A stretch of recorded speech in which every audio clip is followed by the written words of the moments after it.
درود و سلام گوش شما درستی بهر زوروکان یه مروچه دیوان اتها دیوان بلوچستان راج دفتر باره چیزی که ما مروچی آیا بلوچستان توار کنیم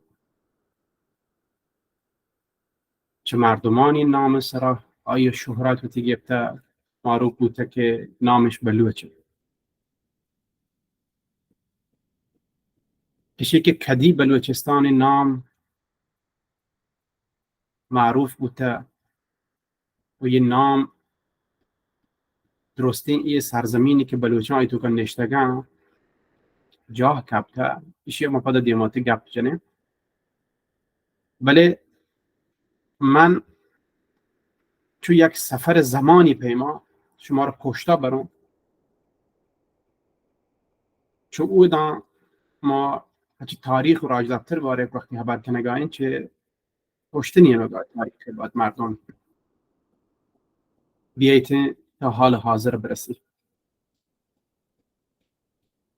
تاریخا بلوچستان تها یه سرزمینی که هنو ما شما بلوچستان جایاری هایا پیش هر چیز باید بزنید چی سکی قدیمی علاقه و منطقه دنیای تها بلوچستان شهرانی که تاریخی هستند باستانی هستند چون مهرگره پیما و در اندام مهرگره کشافت نوشارو بوده یک و یک آدگه تمدنانی که منتقل بودن چایا تا سودکگین دور رو سودکگین کوه و سودکگین شهر رو که حداقل ما سه دانه نام هستیم بلوچستان شهران که سکی باستانی و قدیمی هستند که سودکگن بومپور و حوزه تمدنی مکران که هنو جنوب کرمان تو که کپته دلیل روده ایشان تاریخاً یه هلاکه یه حوزه تمدنی که اولین شهر بر دنیای اتحاد جا دارده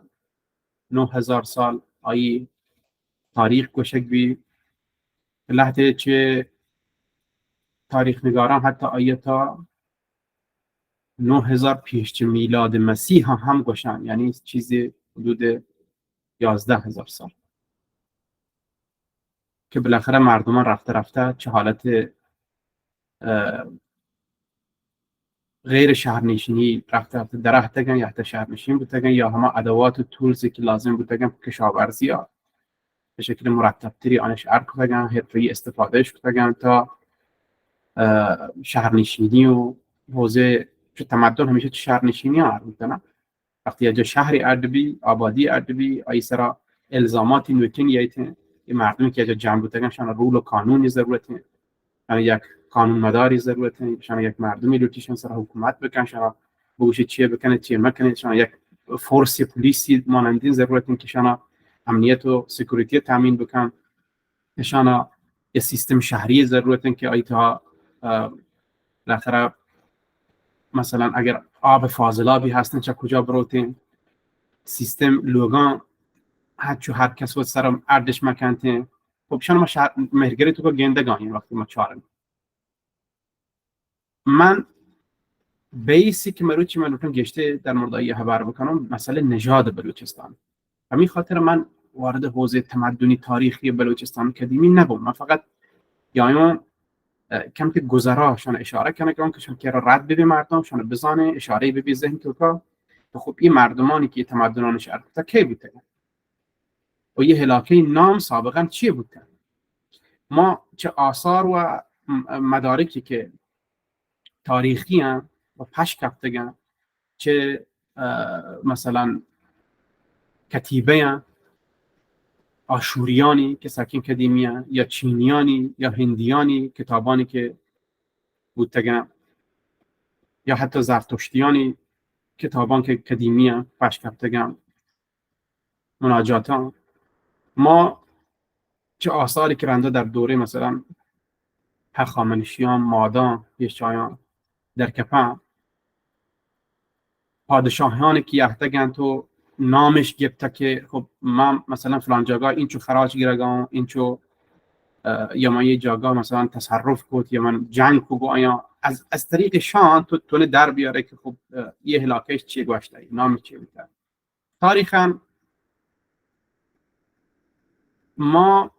مکران و قدیمی، پچی مکران هنو باز معروفه. مکران یک نامی که سکین قدیمی، لهجه های مختلف، تلفظ های مختلف، ملت های مختلفی که منطقه توکا بودگه آیانا مکران متفاوت تلفظ بوده. یک دوره ماکا گوشک بوده، یک گروهی مکستانش هم حتی گوشته، مکران،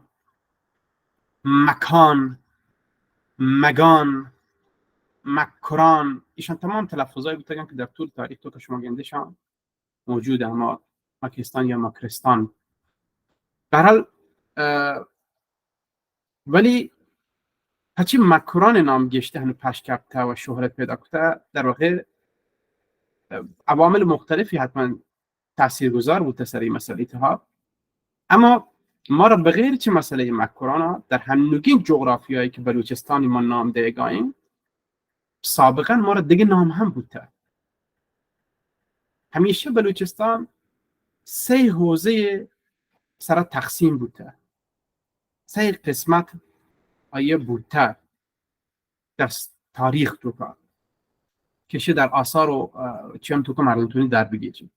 یک منطقه نام مکران بوده، یک منطقه نام در تمدن‌های قدیمی تمام نام گرگان، یعنی 1900 قبل از میلاد تا 2000 و 3000 و 4000 قبل از میلاد ما را در یه بازه زمانی تا یه حوزه مردمانی نام چی بوده؟ مثلا منطقه نام مکران، ملوها، درنگیانا. چی 1900 قبل از میلاد تا برو پشتا یه مناطق نام به یه شکل بوده. حالا تلفظان فرق بوده، ماکا، مکان، ولی من تلفظان تو که وارد نمو فعلا. مکران، ملوها، درنگیانا با شرایط کنونی که هنو هستن موجود بوده. رنده در دوره مادان و هخامنشی ها ما گنده که نام به یه شکل تبدیل ما. مکران، توران، زابلستان. در دوره اشکانیان و ساسانیان ما گنده که نام یه هلاکیانی به یه شکل تغییر کردن. مکران، پردان، اما پارتان و سکستان که هر یکی چوتی تاریخی هستن که پرچی تبدیل بوده. ما گنده در واقع ملوهای نام عوض بی به توران، توران نام رنده عوض بی به پردان، درنگیانای نام عوض بیتن به زابلستان، زابلستان نام عوض بی به سکستان. ولی مکران همه جاگای توپوتی هست، هرچند تلفظهای مختلفی بی در دورهای مختلف، بخاطر که ما آثاری که چون یفتگانتیم چه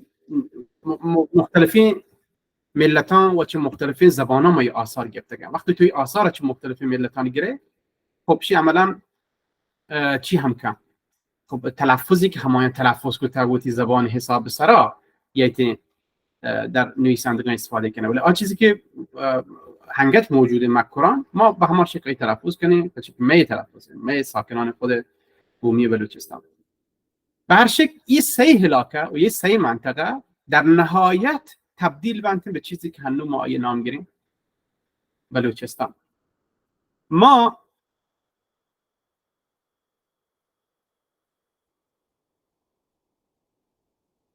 اوتی تصویر چی هم پیش دارم لپتاپ ها.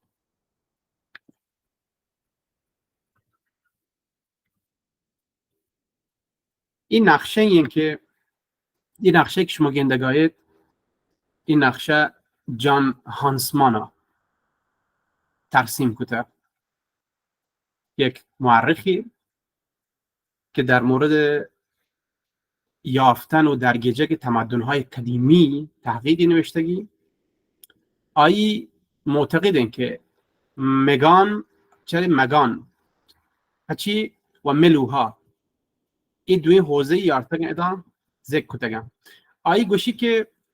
من در آثار خب چند در آثار تو که درتم پچی مگان گوشنته همین در واقع مکرانی که در یک تلفظ تا هنو ما گوشه ایستر مکران چه نوشته به مکران همه مگانی که این بعد از تحقیقاتی که جان هانس بنکته گوشی که من آثاری که در آشوریان بابلیان اکدیان در مورد منطقه نام گرگن که منطقه تاگوایی در حال تجارت و بزنس و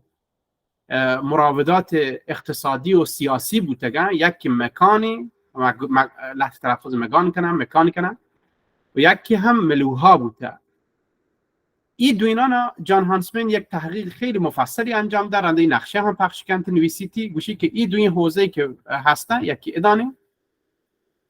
و یکی هم یه حوزه تالی نو ما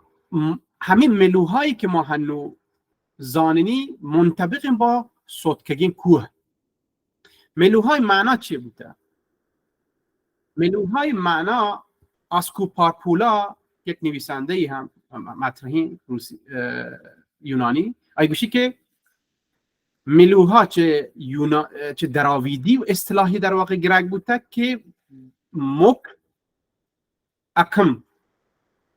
اکم ای نام بوده معنی مملکت مرتفع مزنین برزین جاگاه که منطبق اتفاقا گو سوتکگین کوه اینا یه حوزه سوتکگین کوه یک تمدنی بوده که در بابلیان ای نام گرم آشوریان منظورم و ایشی منطبق گو ملوها و هنو ایشی رنده منطبق بی یه حوزه که مستر بی امپراتوری های عربی تمدن توسعه پیدا کنه یه حوزه رنده نامی بی توران که خیلی وسیع‌تر از هم بی تا سوغد و برزا نزدیک ترکمنستان حوزه راوته یعنی این منطقه رندایت به توران شهرت پیدا کنه و اتفاقا مرکزیت توران کلات حوزه کنونی بلوچستان بوده کلات تا نزدیک کندهار یعنی همین فاصله بین خود کلات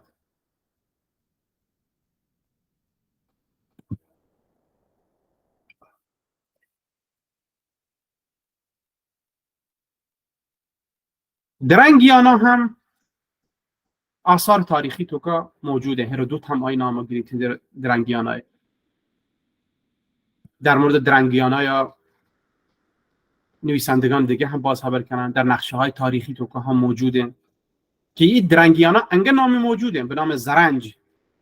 جایی رگبی که رندا به زابلستان شهرت پیدا کن دلیل شهرتی هم به زابلستان ادان یک تأکیراتی بالاخره یایتیم حکومتانی اردبی در این منطقه توکا که نسبتاً کل حوزه که از کابل گرفته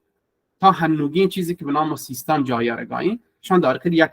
حکمرانی قرار گرفت رفته بر اساس آیا به نام زابلستان شهرت پیدا کرده که اتفاقا حکومت‌های بلوچی بودن که من در مورد رندا گشت توضیح دادم که رندا وقتی که سکایان یانته یه حوزه توکا مانند در دوره اشکانیا ادا معروف بی از زابلستان تغییر کنده به سکستان پس لذا ما گندگان که یک سری تغییراتی درنگیانا زابلستان سکستان تغییر کنه گایا ملوها توران پردان تغییر کنه گایا یه حوزه تا اما مکران و تجاهی سر پش کفته مکران مکان مکا ماکا مگان برای با تلفظهای مختلف شیعیتیم تا هنو پشت کپی توانی اما ایشی به این معنا نه که این مردما هم مردمای متفاوتی هم. بلکه این مردما آن سر مطمئناً تأثیرات و تأثیرات سیاسی یهده زبانی یهده فرنگی یهده نژادی یهده چون برای همیشه یک سری چه گوشانتیم همیشه یک سری مهاجرت ها بوده در این منطقه تا و مهاجرت ها حساب سرا این تأثیراتی هم یهده برای ما این مردمان حالا ما از مسئله نام گوستگیم لطف این مسئله فهم بگوشن که این حوزه تو که کی زندگی کنده بوده کی نشته بوده مردمانی که در ساکن بوده کی بوده ما در مورد مردمان چی زانه ایشی چیزی که ما در آثار تاریخی تو که ترنچاریم ادا پیش چه ایشی که چه ما در مورد نژاد بلوچ صحبت کنیم، ما در مورد مردمانی صحبت کنیم که صاحب تمدن، صاحب تاریخی هستند که ادا موجود بوده در آثار تاریخی. تا که ما یکی از مهمترین قبایلی که در گیجین که در اسناد و آثار مختلفی تا موجود نامانش موک. موک یک مجموعه از قبایل بوده یا قبیله سکی مزنی بوده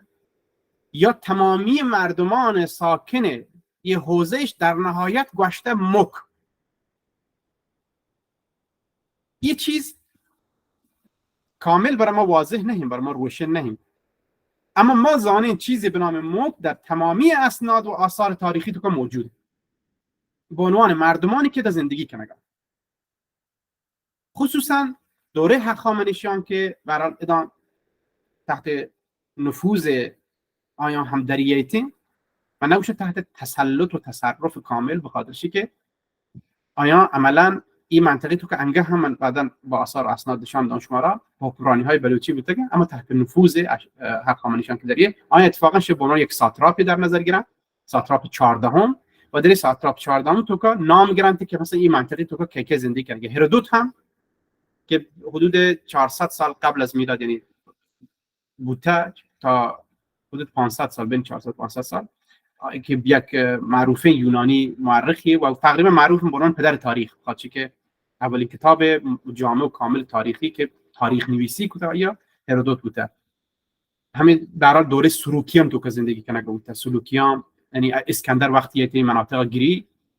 و حوزه برال یونانیان رشد کردن تا یه به فلات ایران و بلوچستان هنوگین و راوتن تا افغانستان کنونی و هندوستان رو رسیدن تا حتی آسیای مرکزی.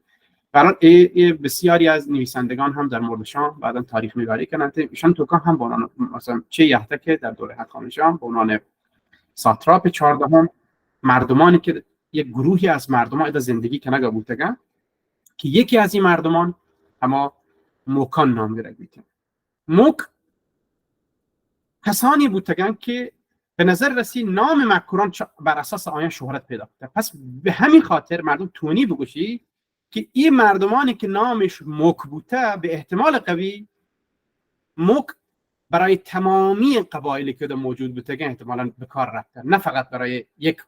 گروه قبیله‌ای. مثل شی که یک دوره تها یک تسلطی به نام بلوچ یحته، نام یحته در درون ما کپته رفته میشه شهرت پیدا کرده به پهک نما و تبدیل بوده به نامی که تمام برات استفاده کنند. دومی قبیله‌ای که از قبایل تاریخی در اسناد تو که مردم انگندی میدانه، هم ایشان اسکندر اشاره کن وقتی که در حوزه ساحلی توکیه در جنگ بیته ای اختوفیوجا نام گیری گوشی که ماهی خاران هستن و هم در مورد تجارت های دریایی هم که نام گیری بیته در مورد احتمالشی که میدان بوده بسیار بالاییم. ولی در مورد چی که مید اذا جز قبایل قدیم بودن دکتر فاروق هم کتاب تو که موضوع ذکر کرده و میدان به حکم طبیعت بلوچه همیشه دریادار بودن، دریای کاران تها بودن و تیاب کشا زندگیش بوده. ما را یکم که دو سه دانه صحرا ها بلوچستان تا یه سک سوری آبی می بلوچستان تا نسبتا بوده. مردم ها هم عمدتا جهدش بوده که یه جای ببنده که تونند برای هر وتی امرار معاش هم بکنند. این مید از قبایل قدیمی تاریخی نام گرفته. هوتا یک چه قبایلی هم که قدیما در بلوچستان تها آن نام موجود در اسناد مختلف تها. مثلا هرودوت وقتی که نامگیری گوشی اوتیان با واژه اوتیان آن نامگیری و در اسناد هخامنشیان تو که هم گنده اوتیان نام موجوده. من یک سری جناب به همین بحث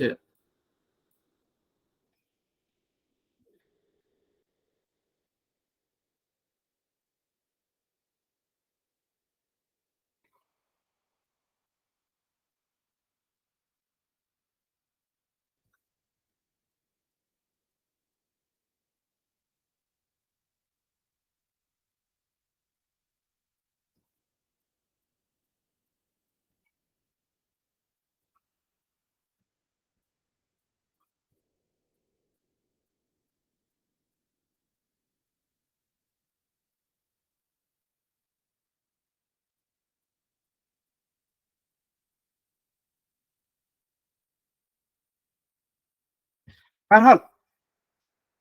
اوتیانی که در هرودوت آینا ذکر کرد رنده در آثار مسلمانان عرب هم وقتی که منطقه توکوی آینتی هم گندگی با آینا به نام زت و عزت و هوت و الهوت آن خطاب کننده که گوشه بی که هوتان جزء قبایلی بودن که به هر حال بسیار قدیمی هستند چون در آثار و اسناد قدیمی همشون نام موجوده. یک که دیگه چه ای تاریخی قبایل و موجود بلوچستان تو که اربویان بودن. اربویان باره هم هرودوت نوشته بود کتاب تو که و همش که اربویان به احتمال قوی هما امتدادی ببن از براهوی های کنونی که ما آن نامه گرگان پچی که ما به نام هربویی یک کوهی ما هستیم مشرقی بلوچستان انتها و مناطقی هم هنوز هم هستن در همه حوزه که منطقه تفریحی تبدیل بودن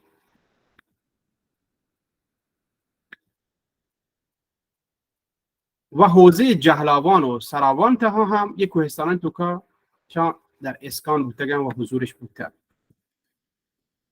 یکی چی دیگه چه قبایل قدیمی که بلوچستان تها بوده زرنجی بوده که تاریخاً اشانش در اسناد مختلف تاریخی تها به نام درنگیانا یا درنگی یا زرنگی یا زرنجی چه نامش گرفتگن که اشان حوزه سکونت گشته در حوزه همه زرنج هنوگینه که احتمالا نامی شهر هم از همه قبایل رفته رفته شهرت پیدا کرده. محمد صالح هم که او کتاب نوشته سال 1070 هجری قمری آن هم در مورد مسئله ذکر کرد و بسیاری از لهته از همه قبایل هم نام میگیری برای گوشی که در حوزه نیمروز و سیستان هنوگین اشان زند گوازینه بودتگم به همین خاطر همین نام سر رنده شهرتش پیدا کرده. یک قبیله دیگه هم نامگیره بی گوشن زنگنه اینه آخر محمد صالح گوشی که زنگنه هم ما جز از قبایلی بودتگن که خیلی قدیما یحتاج منطقه تو ساکن بودتگن اما زنگنه باره من معتقدم که جز قبایل خیلی قدیمی بلوچستان نه شان رنده در بخش دوم که مهاجرتان که بلوچستان تا بودتگن ایشان تا مردم گشته تونی نام بگیرید من در موردشون گشته توضیح دادم رنده. به هر شکل ما در این بخش اول تا خبرانیوتی قبایل قدیمی ها بلوچستان نام گرگان که من گویا که موکان که مکران چون نام سر مطرح بوده، میدان در حوزه دریایی یا هوتان که به نام اوتیان در تاریخ تو که بوده، اربویی که به احتمال قوی براهوی های کنونی چمان نام سر بنتیم خاطر که وقت اسناد تاریخی تا چاری ما گنده در اسناد که در مورد نام کردیه یک مجموعه مردانی که نامت کردونه اسناد تو هست رنده همچون شهرت پیدا کننده رفته تمام مردم منطقه به نام کرد شهرت پیدا کردن یا مثلا ترکان در یه بازه زمانی مشخصی شان نام یحته به نام ترک تبدیل بوده. کلمه ترک در تاریخ تو که شما جای نگنده یا شما نام مثلا بلوچ در اسناد بسیار قدیمی تاریخی تو که نگنده چون در یه دوره مشخصی تو که رفته به نام بلوچ یحته شهرت پیدا کرده یعنی بلوچ کرد ترک و خیلی از ملت‌های دیگه به همین شکل یعنی ناما تحولات پیدا کرده یا نام گنده بر اساس دلایل مشخصی رفته برای یک مردمان سا تمامی مردمان سا شهرت پیدا کرده. یکی دیگه چه قبایلی که نام گیرن گوشن که حالا دکتر فاروق ذکر کرد گوشی که پارتاکونی هم ولی منیت باور برشن که پارتاکونی شما مهاجرانی که بعداً یهدگن نه کسانی که ما مهاجران قدیمی که در مورد تمدن‌های چند هزار ساله بلوچستان ما خبر کنگاین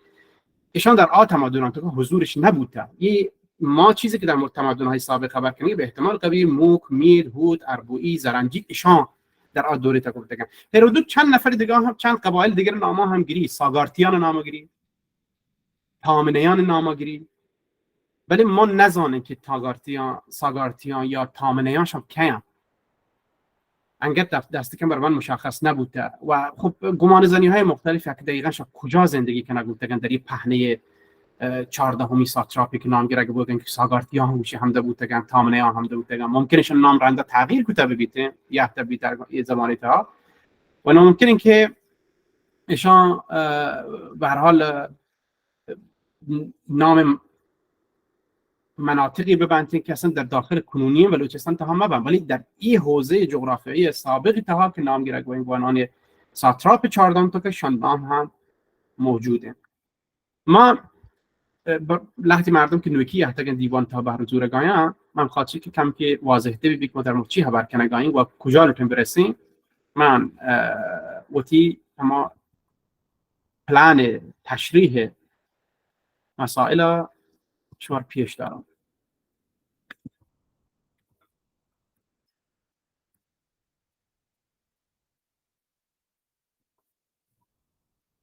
خب ما مروچی نامای تاریخی بلوچستان و مناطق مهمی که هستن ما در مورد این خبر کنه گفتیم که من گوش که ما را دست کم 3 حوزه منطقه‌ای بوده بلوچستان تو که هنوگی بلوچستانی که ما گوش گایم در یه جغرافیایی تا 3 نام بوده در سابقا: مکران، توران، زابلستان، مکران، پردان، سکستان که سابقا قبل از میلاد مثلا یعنی قبل از 1900 قبل از میلاد تقریبا تمدن‌های بسیار سابق قدیمی نام بوده: مکران، ملوها، درنگیانا که رنده تحولات پیداش کنه تا یحتاجن هنو ما به بلوچستان رسیدیم. در مورد قبایل و ساکنان قدیمی بلوچستان باره ما خبر کد که در مورد جزئیات گشتری که شما رو بزنید رنده من کتاب هم پابلش بیت پخش بمیش به دست رسید چون جزئیات و اسناد و مدارک گشته بونه میدان گذرا سعی کنم که امورات سرا رد ببونم برون دی ما به هر شکل ادا ما رنده یعنی در مورد تحول تاریخی ده خبر کنه و تسلط مادام بر بلوچستان تا مهاجرت قبایل از مادا رنچایی در مورد پارتان در بلوچستان تا بررسی مهاجرت های خبر کنه پارتای بلوچ که در دوره اشکانی بعد آنچه رول و نقش بازیش بوده خبر کنه بی رنده در مورد خاندان سورن، خاندان بالاچ و سکه‌هایی که سکه‌هایی که بعد نقشش بوده در مسئله نژادی بلوچستان کنونی چون ما در مورد نژاد بلوچستان خبر کنه گایم که مردم کنونی بلوچستان از کجا نژادی های گایم ما به جرئت تونیم بگوییم که مردمان یک نژاد تاریخی 9000 ساله‌ای هسته بسیاری که از همین قبایل خود موجودن به دلیل موجودیت یک قبایل ما را تونیم بگوییم که ما یک سرزمین بسیار قدیمی با مردمان بسیار قدیمی اما رنده مهاجرت های منطقی تو که این مهاجرت ها هم نقش تعیین کننده و تاثیرگذاری در تحول تاریخی بلوچستان ایفاش کنه که من در این بخش تو که هنو وارد این مسئله بود.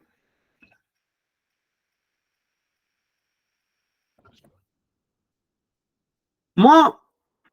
از لحاظ تاریخی یک تحول بسیار مهمی در تاریخ فلات به نام فلات ایران تا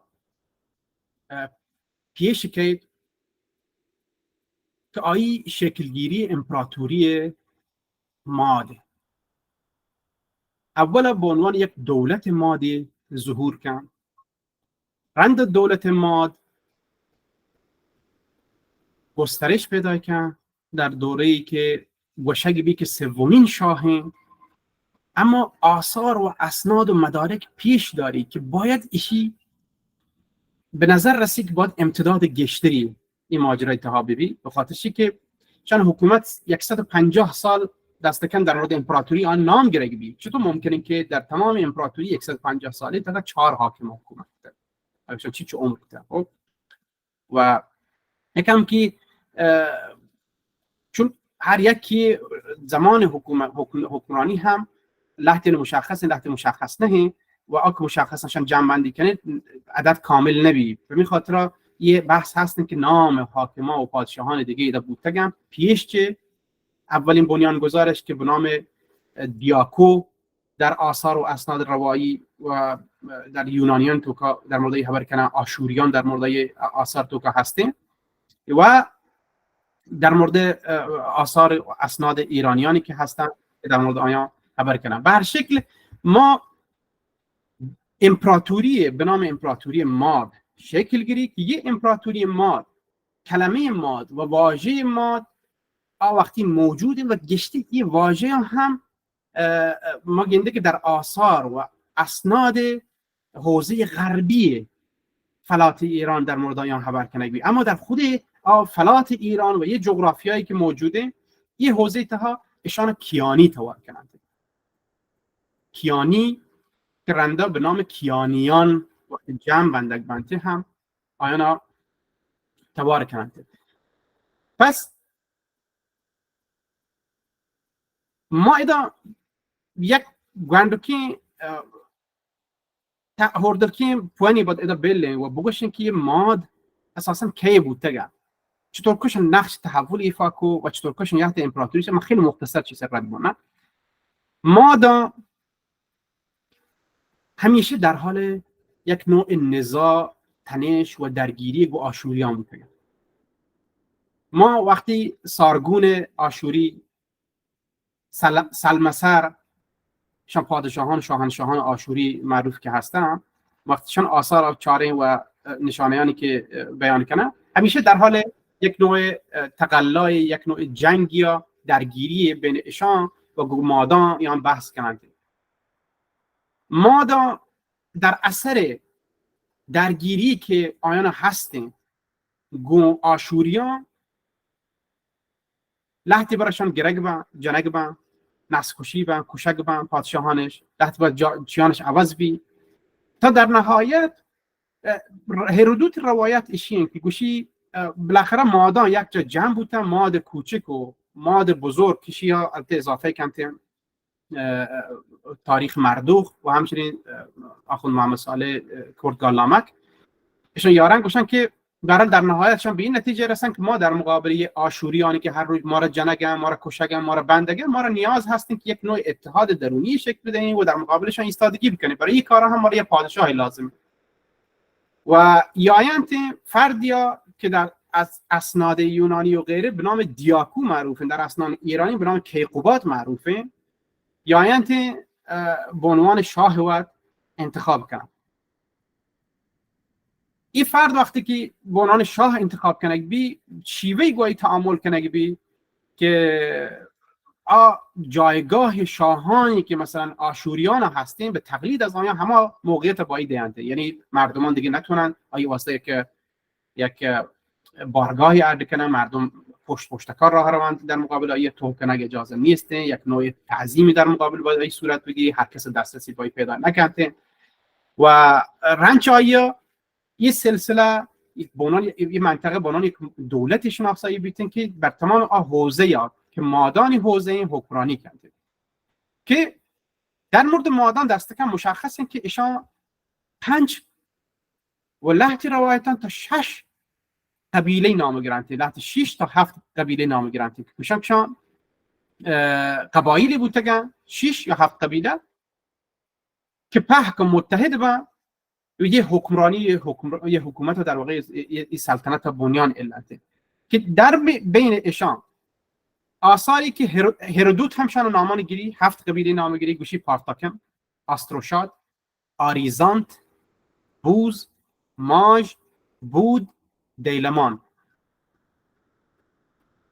آخوند محمد صالح هم ایشان نامان یاری فقط دیلمانی نام آیتو که حضور نیسته.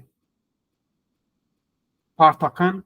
آستروشاد، آریزان، بوز، ماج، بود، بل ایشانا یک کم که در تلفظان توکا هم تفاوت هست. لحظه آثار توکا یک که چشانا بنان موگ مثلا خطاب کنن، گنده یکی نیسته، یکی دیگه مثلا هسته. برشک ادا بین 6 تا 7 قبیله نام گرگ بی که ایشان یک قبایل گو هم دیگه متحد بودن، یک شاهنشاه برایش یک حکمرانی انتخابش بوده، هر یکی هم و به نظر رسی وقتی آثار ازشان بیچاره شان به حالت ملوک و توایفی یا حکمرانی اردکان که هر کجا منطقه توکا شانیوتی حاکمای منطقه‌ای هستن و در نهایت یک پادشاهی بستری شان هستن. ما وقتی مادان چاره یعنی مادستان حکمرانی یا ماد کوچک و ماد بزرگ و اتحادیه قبایل ماد، یعنی من با اصطلاحی که رو استفاده بکنم اتحادیه قبایلی ماد بهترین، بخاطر چی که شان یک مجموعی از قبایل بودن که ممکنه که لحظی از ایشان حتی از لحاظ خویشاوندی هم کاملا با هم دیگه نبوده، ولی از لحاظ زبانی و فرهنگی نسبتا یک نوع تداخلی با هم دیگه بوده. بچه ما رنده تحولات سیاسی تو که مجموعه های قبایلی از بین همشان باز گنده که جدای با بسیار قدرت گرن، بسیار توان گرن، که اشکانیان هم امپراتوری ایجاد کنن یا در بلوچستان کنونی تو کشان حضور هم ثابته. ما شاهانی که دست کم نامش گیرک بودن کیقوباد، کیکاووس، کیخسرو تا آستیاگ نام کرد بیتن به عنوان پادشاه آخر. تمامی پادشاهان نام اولی گو کی شروع بید. کیخسرو، کیقوباد اولینه، کیخسرو، کیکاووس و کیخسرو. برحال به دلیل ایشی که در ابتدای نام حکمران اول کی بوده، آدگرا هم کی انتخاب کرد و به خاطر همشی هم به نام کیانی در آثار ایرانیان تو که شهرتش پیدا کرده و معروف بوده. من وقتی که واژه ایرانیان گرگام عزیزان اشتباه مکنید، من در مورد فلاتی نام گرگام، یک فلاتی که وسیع حوزه فرهنگی وسیعشان هست در شمتها که بلوچستان انگشی تو که وارد نهی مکران راجع انگه بلوچستان حوزه چیزی که ما به نام کنونی بلوچستان جایرگاهیم انگه در یه حوزه تو که داخل نهی، نه از لحاظ تمدنی، نه از لحاظ زبانی، نه از لحاظ فرهنگی. انو ما را یک منطقه‌ای هستیم که شان شاهان هم لهجه ها همین مناطقی که نام گرفته قبایلی بودن غیره، شان یک سری پادشاهان نام هم در کپته در آثار تاریخی ها هستن که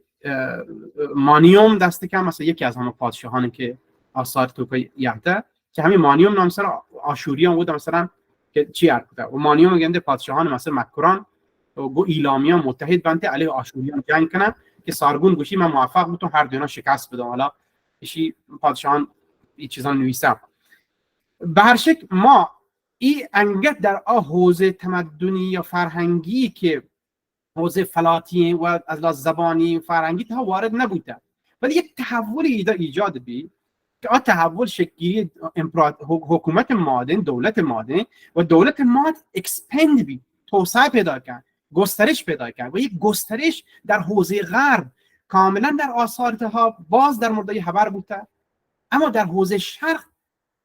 تمامی نویسندگان تمام آثار تحت روی گنده گوشی که در مورد حوزه شرقی تمام اطلاعات کاملی کافی نیست که چه تحولات در حوزه ها پیش یافته، بسیار مبهم، ناواضح و ناآشکار در یه بخش تو که خبر کنه بی و دلیل هم ممکنه برگرده بشه که اکثر نویسندگانی که بودن و اکثر تحولاتی که امپراتوریان بوده در درگیری با یونانیان و آشوریان و مثلا به حوزه غربی بوده. نه آن نویسندگان هم در مقابل در مورد ایشان گشتر نوشته و مطلبش یارته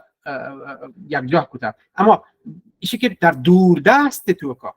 حوزه‌ای که مثلا رنده نام مکران بید یا هنو افغانستان شهرت پیدا کنه یا مثلا خیلی بالاتر، در موردشان اطلاعاتش نیست و در مورد یا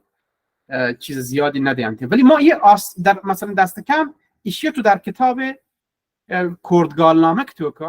که 370 سال قبل نویسته بوده. کردگالنامه یک کتاب خیلی معتبری به باور من،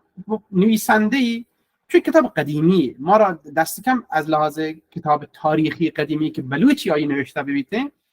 ما تونه اثر تاریخ سیستان رو نام بگیریم که دو تاریخ سیستان ما را هسته، یک تاریخ سیستان قدیمی تر، یک رنده دیماتری هسته که تاریخ سیستان دومی که ما در مورد خبر کنیم، تاریخ سیستان اول و مجهول اصلا نویسنده مشخص نه این تاریخ سیستان دومی که در واقع ما تاریخ سیستان در واقع گشته آیی زنده کنگ نام ملوک و پادشاهان حوزه سیستان در نام گرگای ملک شمس الدین آیی یک کتابی که دوره نوشتار یک کتاب نویسندگی یک کتاب گو کردگالنامه که تنها همین حول 40-50 سال تفاوتش هسته، یعنی ولی در مگنده که مثلا ایرانیان کتاب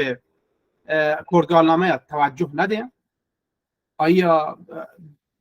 مورد تحقیقات های دانشگاهی و پژوهشی و غیره قرار ندیم، ولی به خاطر یک سری برنامه های همه سیاسی دولت ملت سازی و تمدن حوزه معروفی که در تاریخ تو سیستان معروف بوده، به خاطر که بالاخره اشیا به نحوی در همه برنامه دولت ملت سازی دوره پهلوی تو جا دور بودن به مسائل گشت توجه کنه، حتی نویسندگان هم گنده که در مورد کار کنن و ممکنه هم که یک کتاب خب آخوند محمد صالح دیرته با دست راسته بیته چون نسخه خطی رندا کشفی، ولی من وقتی بررسی کنم در این نسخه خطی در کتاب کی توکا در چی توکا هم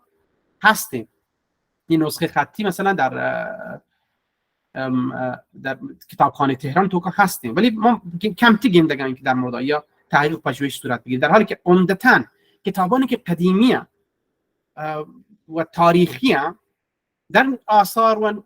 تحقیقات های دانشگاهی ها همیشه مورد پژوهش تحقیق قرار گرفته. من وقت هم چون خود اصل کتاب تا مدت ها ندیسته که نسخه خطی و رنده که بازنویسی بوده،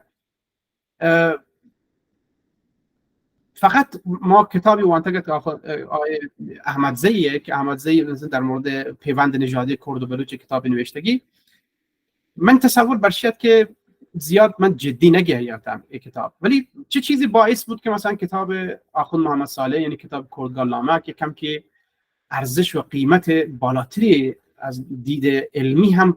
پیدا بکنه و من هم آی توجه اشتری بکنم، اشید که من آثاری تاریخی باستانشناسی درگیر شان وانتن تحقیق کو بررسی کردن که شان منطبقاً با چیزی که آخوند محمد صالح گوشه من، یعنی انطباقش حالا اگر ما گوشه 100% نه بسیار گام دیگه نزدیکه. خب آخوند محمد صالح وقتی گوشی که من این کتاب نوشته وای در مورد این موضوع خبر کردم و گوشی که من کتاب کردگارنامه بر اساس یک سری اسناد و مدارکی نوشته که ما را در کتابخانه و در سیستم تو که بوده ای زابلستان نامه هم گیری که قدیما یه حوزه من تمدنی نامو که زابلستان ما رو گوشی هم قندهار تو که اوایل ما رو گوشی زرنج تو که مدرسه بوده، یه مدرسه رندا در حمله تیمور تو که از بین روته ما نقل مکان کنیم گوشی منی اجداد روانت به قندهار تو که برای مدرسه پدا پچ کننده پدا درس مطالب علمیه و کتابخانه که مود ما را هستیم که پدا در درگیری های دوره صفویان که حمله کننده به قندهار سرا و شاه هند بر سر قندهار سرا جنگ بان انقدر ادان تحولات جانکاه بان سخت بان و شهر عملا از بین رو نابود بیتین در سر جنگ شاه و مجبور بانتشان باز هم چنودا هجرت بکنن و در بیان احتمالاً به حوزه کلات تو که وارد بانته. ولی آخوند محمد صالح وزیر دربار 4 نفر از خانات کلات بوده بلوچی و تارا گوشی که امیر سمندرخانی دربار تو که بوده، امیر عبدالله خان دربار تا بوده و 2 پادشاه بعدی. آخوند محمد صالح یک کتاب بسیار ارزشمندی که تونی در بخش مطالعات تاریخی تو که به ما کمک بکنه، یعنی ما نتونه بگوشین چون آیی هم نویسنده بوده که 370 سال قبل یه کتابی در نوشته، آیی هم خالی از خطا و اشتباه نه، به هر حال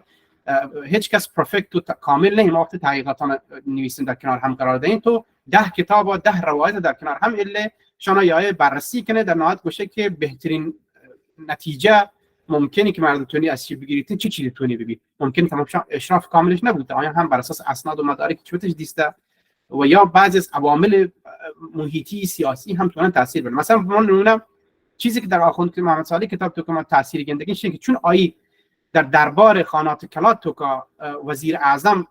هستیم وزیر درباره آیی ایت گشته به پادشاهانی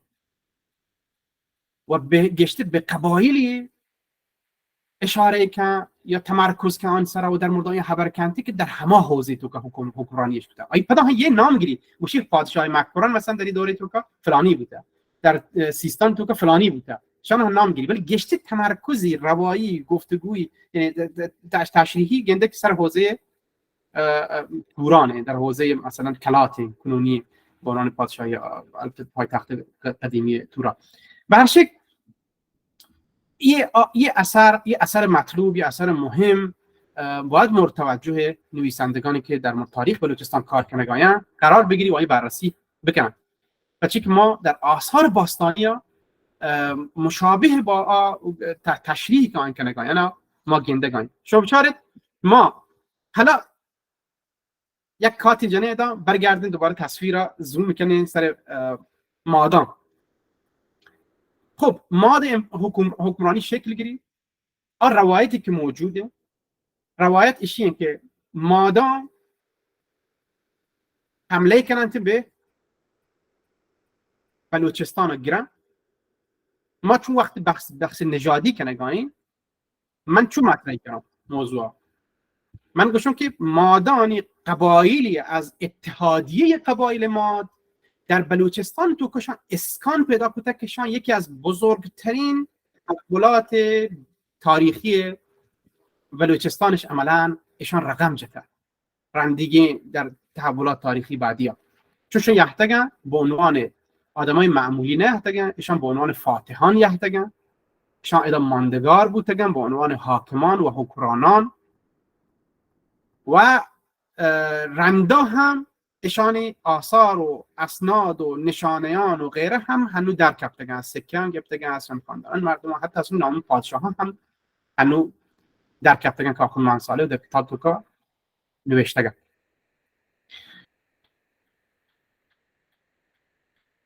چونکا مادام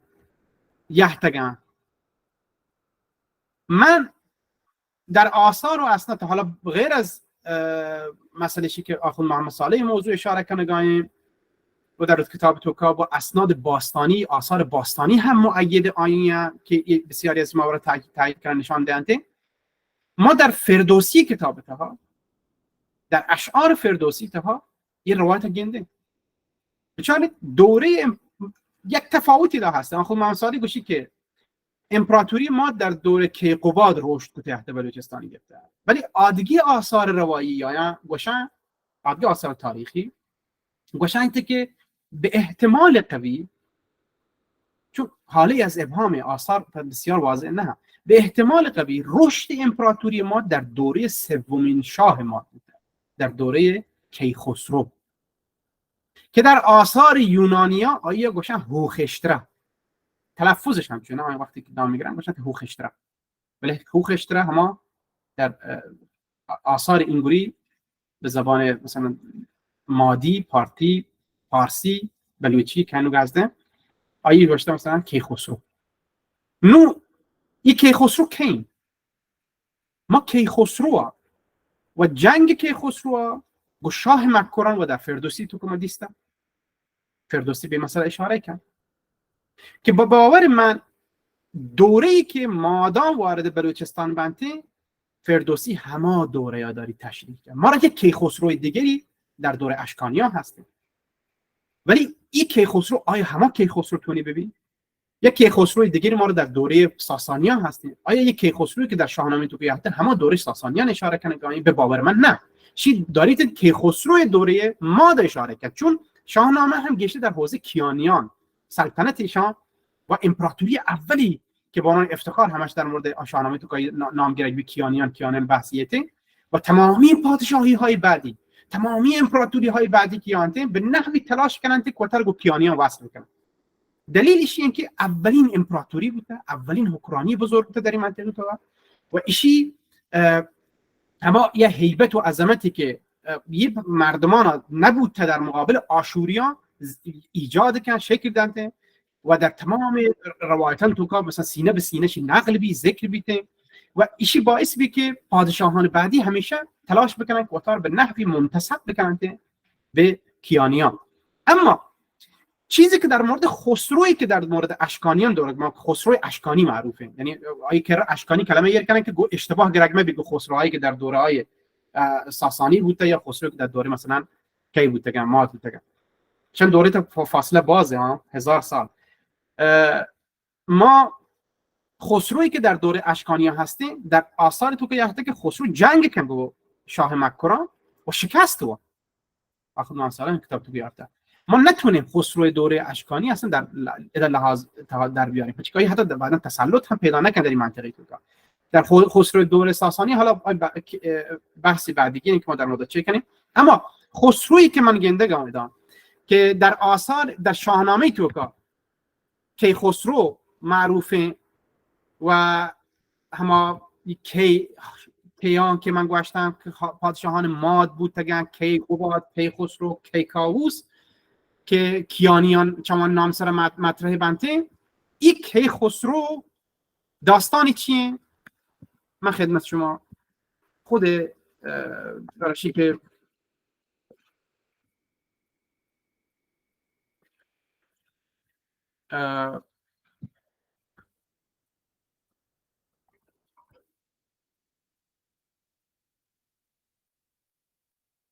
شاید ما در شاهنامه تو که وانه که خسرو پتی که نام انتی سیاوش بخاطرشی که چه افراسیابا که حاکم توران آدورته ها و تورانی که ما گوشگاهیم صرفا مکران نه، از سغدستان شروع بیتین تا کابل تا قندهار تا بیتین مثلا حوزه خزدار تا جهلات. ادا کی حکرانی کنگاهیم؟ افراسیاب. کی خسرو حمله کنتین به افراسیاب بخاطرشی که سیاوش که کیخسروی پتین توسط افراسیاب کشته بوده. دلیلش این که سیاوش افراسیاب کشته چیا مسئله جای بحث. به خاطر همین روایتان هم که موجوده، حتی گوشتن که به احتمال قوی در سلسله ماده امپراتوری که هستیم که بعد از مثلا شاه دوم، مثلا فرزند شاه دوم نیهده پادشاه نبوده، نماسگی که کیخسرو بی یهده پادشاه بوده، که و یک ارتباطی هم بین مادان و توران ادا اشاره هم کنک بیتین که رنده در آثار تو که مشخص که ارتباط ازدواجی هم ادا بوده در واقع. ولی آیی که حکومت دست کشی همود باقی مانی همود ماندگار بی رنده سیاوش کشک بی خبری رسید که خسرو چی من باید برون یکینا و یه حق طلبیه باید بکنم باید برون آیه بگیرم بجنونیم یه گوشی که من لطفاً چه مکران باید رد ببون چه حوزه‌ای که مکران پادشاه بود حضوری هسته من چه در رد ببون و رون به تورانا همیشه که لوتی رد ببیته برو تورانا. خب اگه توران مرکزیه در مثلا کابل ببیته اصلا نیازی نیست مکران رد ببیته. دلیلیش که ای لوتی چه مکران باید رد ببیته همش برای رسیدن به تورانا نشان دهنده که تورانی که ما در مورد خبر کنگاهیم کلات یا مرکزیت دوره پایتختی در واقع کلاتی. برشک اجازه بدید من شعر جنده هم شما بیارم که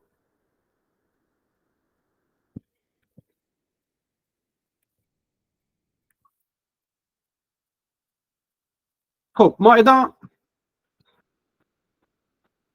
گوشی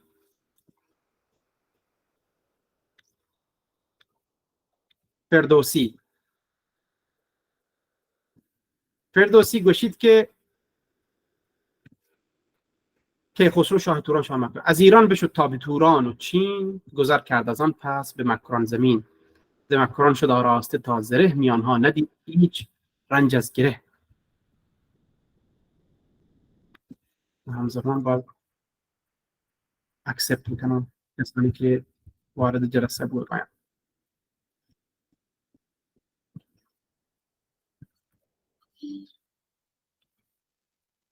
پی او ممان تا نهد بر زمین به توران و مکران و دریای چین همه چین و مکران سپه گسترم به دریای کیماک بر بگذرم که احتمالاً دریای مکران ببینید چو گردد مرا راست ما چین چی رنده در آثار تو که هم نشان داد دریای بحث گفتگانی در مکران و حتی ای از چه تیسا را ببینید چه تیسا یا کیچا تیسا احتمالاً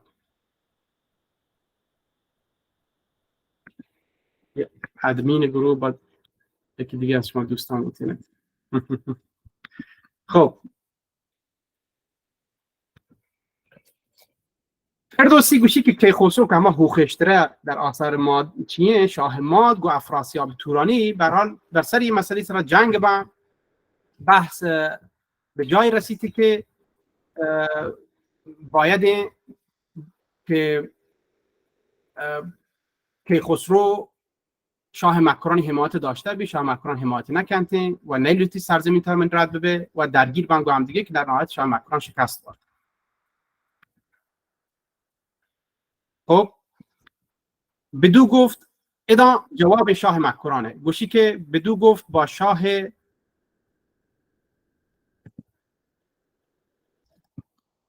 شاه ایران بگوی. چرا ادا مکران در دور ایران انگار در حوزه تمدنی ایران یا دور فرهنگی تا قرار نگرفته. بدو گفت با شاه ایران بگوی که نادیده بر ما فزونی مجوی زمانه همه زیر تخت من است جهان روشن از فر بخت من است چو خورشید تابان شود بر سپهر نخستین بر این بوم تا بد به مهر یعنی مکران بلوچستان هم دانش و گنج آباد هست بزرگی و مردی و نیروی دست گر از من همین راه جوید رواست که هر جانور بر زمین پادشاست نبندیم اگر بگذری بر تو راه که خسرو گوشی زیانی مکن بر گذر با سپاه و ایندونک با لشکر آیی به شهر بر این پادشاهی تو را نیست بر نمانم که بر بوم من بگذری و از این مرز جایی به پی بسپری نمانم که مانی تو پیروزگر و گر یابی از اختر نیکبر برشک دنده که خسرو مسئله تا چی بی وارد جنگ بی گفت شاه مکران بیامد چون نزدیک مکران رسید لشکر جهان دیده ای برگزید بر شاه مکران فرستاد و گفت که با شهریاران خود با جفت برال موضوع روته و حتی فردوسی نام گیری که چون نفر جنگ تو کوچک بود گوشی 10,000 نفر در جنگ تو کوچک بود و چه مکرانیا 1140 نفر هم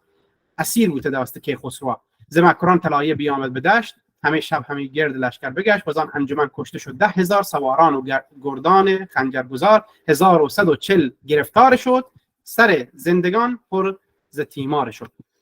ما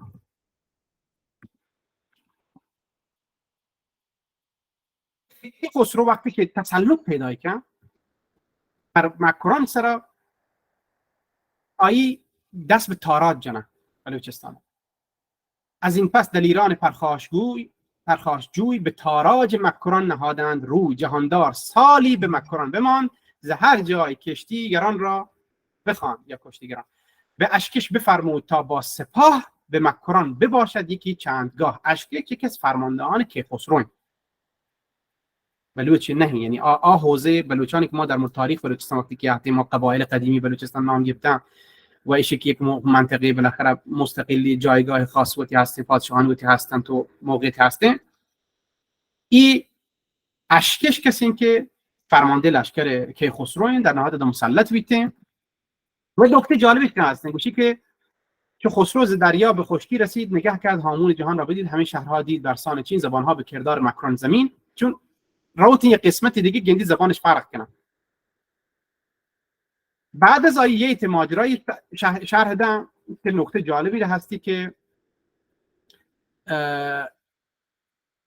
از این پس ندارم کس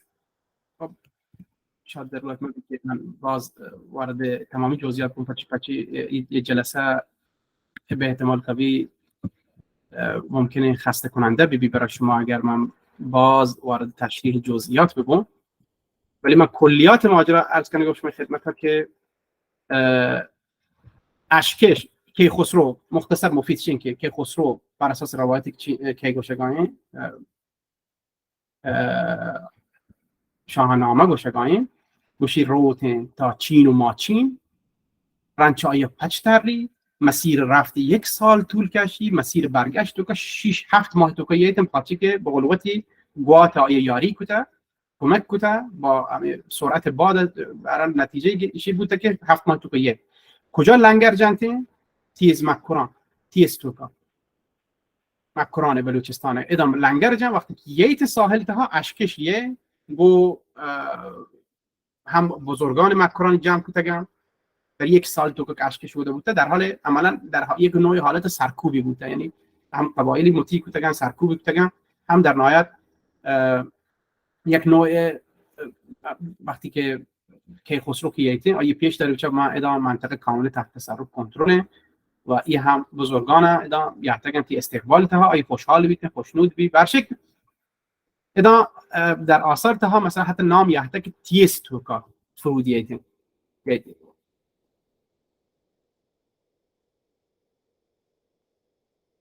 ز اشکش پذیرفت شاه آنچه دید و از آن نامداران یکی برگزید و را کرد مهتر به مکران زمین بسی خلعتش داد و کرد آفرین چو آمد ز مکران و توران به چین خود و سرفرازان ایران زمین. شعر خیلی طولانیه من نمیتونم وارد جزئیات بگم اما مختصر مفیدش این که ما در آثار تا برای ما ثابت بیتیم که یک مهاجرت هایی به بلوچستان تو صورت گرفته آثار نشانه های باستانی آیا موجوده کل علامه کتا در مورد آیانی نامان و مشخصاتان هم یه نویسیت یه قبایل بازینی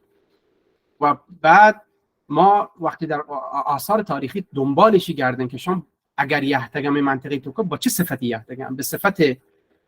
پناهنده یحتگم یا به صفت جنگنده یحتگم یا به صفت فاتح یحتگم آن چیزی که برای ما مشخص بیتین در آثار مختلف ها ایشین که ایشان یحته در نهایت این منطقه تو مسلط بودتگن ماندگار بودتگن و یه ماندگاری ایشان به صفت حکمرانی بوده در منطقه ها مانتگم. ما چند و چون ها اطلاع کافی نیستن که دقیقاً ایشی به چه شکلی اتفاق کرده، توجه به چه نحوی یه ارتباط و علاقه و یه جزئیاتا چیه بوده که ماجرا تو، ولی کلیات ماجرا دست کم بر ما واضح و روشن بوده که همین نو ادا یک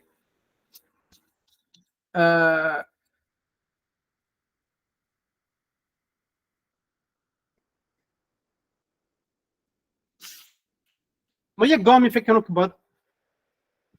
دیماته برم ادا و من به موضوع پارتان اشاره میکنم که در بخش چهارم توضیحات و تشریحات تو که من ایشی موجود تن که من گفتم در مشان پله به پله یا اون رسان پارتان کی بوده کدی یحتگم چطور بوده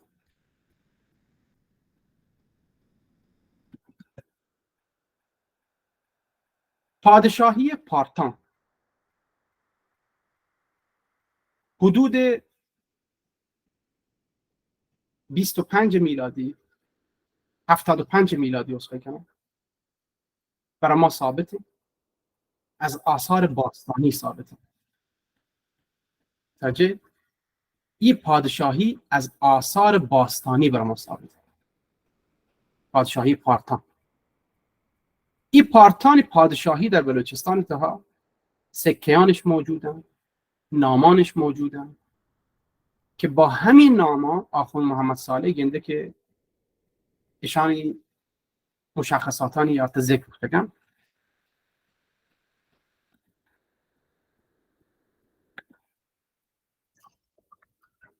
بچه شما خدمت پیش دارم بچارت مردم تحقیقاتا رفته تکمیل بنا. من اول همین آثار دیستم و در بررسیان شروع کردم، بعد کردگارنامه کن بررسی کو، بعد آثار مشابه با یا رب چارتن، آثار انگلیسیون چارتگن، ارمنیان روایتان چارتن، رومیان روایتان بررسیان کردن. رفته مردم اطلاعات کامل با. من معتقدم که تاریخ بلوچستان راجداتر باره تمام چیزی که ما رو ضرورته موجوده، ولی پراکنده اینشان جمع کنه گلوتنته. من محقق باید کار بکنم. ادا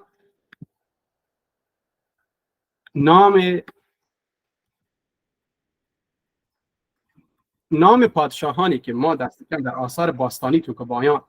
دست پیدا کنیم و گندنش این نام پادشاهان هم در سکیانش کشف بود تگم بر اساس سکیان و این نامان گوشگانی. خب یولا میرا باگاروای چوکن، باگا میرا یولا میرا چوکن، ارجونا یولا میرا. این تلفظی که ما در مورد خبر کنیم این تلفظ نوشتاری قدیمی حوزه برهمی بوده و به همین خاطر تلفظا متفاوتن. چیزی که کتاب سر نویسنده بوده ولی وقتی توش تبدیل کنه تغییر ده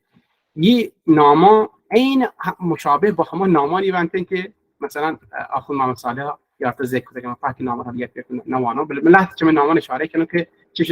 چه اولا این نامان ها شما باید که واژه میرا الف با در بکنه، الفانی که هست یولایا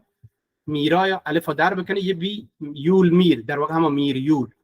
که به احتمال در تلفظ زبانی تو که لهجه زبان هستن که صفت موصوف یا لقب و غیره اول یارن لهجه آخر یارن، یعنی پسوند لهجه به شکل پیشوند استفاده بنا نو ایشان دور کنید شما به هم واژه میر دست پیدا کنید چی تو که و هم با آن ناما مثلا میریول میر تاخما بیت هم میر تاخم که کتاب کارگرنامه تو که شی به نام میر براخم یحته یا میر ارجان میرا ارجانا بوده یحته ادا کتاب کارگرنامه تو که با همین نام تو که یحته ذکر کتاب میر ارجان یا هوارا میرا میر هوار یا هما کتاب کارگرنامه تو که شی یحته به نام میر اورام یا باگا میرا که به عنوان میر باگ هما میر بیگ در کتاب کارگرنامه تو که به عنوان شاهنشاه بلوچستان ذکر کنک بوده. زمانی که کتاب کردگار نامک نویسه بود 370 سال پیش همچی تحقیقات علمی نبوده. هیچ یکی از این آثار که ما در مورد آیا خبر کنگانیشان مورد پژوهش و تحقیق که قرار نگرفتن، سکه شناسایی نبودن، پروفسور تندون و پروفسور نمیدونم مخرجی و دیگه که نه حتی در مورد یه سکه کتابای علمیش ننوشته. خب ایشی نشان دادن که چیزی که کردگار نامک نوشته بر اساس یک سری اسناد و مدارک این که با این دسته رستگن، چون مردم نتونی این اندازه دقیق نام پادشاهانی که مربوط به 2000 سال قبلا با یه دقت آن بنویسید مگر که از روی یک آثار و نشانه‌ای نوشته. اکثر نویسندگان قبلی هم به همین شکل کتابا نوشته که مثلا تاریخ سیستانش مچارد آی نیت ننویسی که من منبع کی بوده این نامو گرگام هم آی بر اساس منابع که وانتگی روش تاریخ نگاری همشی بوده. ایشی که ما در دوره جدید تو که هر خبری کنی با سند برای اضافه بکنی شی عصر علمی و دانشگاهی و فرم جدید به هر حال مواردی که ما برای که خلط مبحث مبید ما بهترین روایت پیدا بکنیم تو که یک استاندارد برای در نظر گرفت بود که استاندارد نبود به هر شکل ادا ما گندن که یک حکمرانی سلسله پادشاهی بلوچستان تو که بنام پارتان هستن که اتفاقا مرکزیتش هم دانه ایشان در مورد بندن سر کار بوده، آب حوزه سرش کار بوده، صدش ار بوده، ایشان نزانو کتیبه بوده، ایشان نزانو ارشم خدمتا، ایشان مدرسه بوده، حوزه آموزشیش کاریش بوده، چون بحث استاد و معلم و دانشگاه و کلمه واژه دانشگاه این چیزا موجود بوده. ما وقتی یاین دیماته چاره که خب ایشان کی بوده، یه حکمرانی کی بوده، این مردم چه کجا یافتگن تو برگرده دوباره به حوزه ما. چیزی که هرودوت همین مسئله ما عرض کو که ذکر کرد در قرن 4 قبل از میلاد گوشی که پارتاکن یکی از قبایل ما ده. من هنوز برگردم به سلسله این مردمانی حضور در بلوچستان تا ثابته. یه پادشاهی موجودیت در بلوچستان تا آیتها ذره شک نیست. اما شاید چه کجا یافتگن؟ بررسی مهاجرت من ایشان خیلی به شکل سریع سعی کنم که مهاجرتی که صورت گرفته ایش بیان بر اساس آثار و اسناد و تاریخی یک تحقیق بررسی و مطالعه بکنم. من پیسر سکن عکسم پخش بکنم نیاز نیست من خدا همین به شمارش پیش بدارم. ولی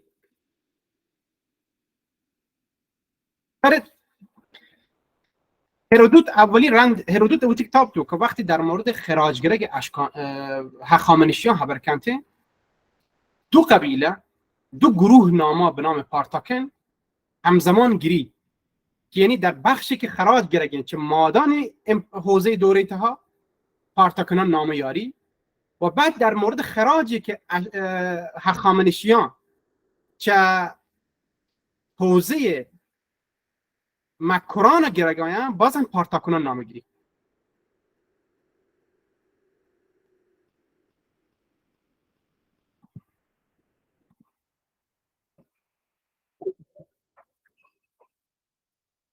واجه من نظرم شما این لینک کجا پخش بوده که بازی عزیزی پیدا این جلسه تو که من هم مجبور همزمان شما اکسپت میکنم بیارمش دیگه تو. و هر شکل ما در مورد بحث مهاجرت این پارتانی که ما در مورد خبر کنگاییم در مورد مهاجرتشان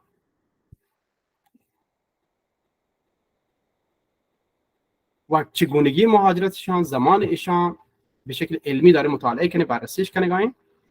یا این برگردیم به دوره به اثری که هرودوت پخش بوده. هرودوت اولین بار من منظورشه که اولین بار چون پارتاکنان ناما در ماد دوره تو که گندید به عنوان یکی از قبایل شیشگانه یا هفتگانه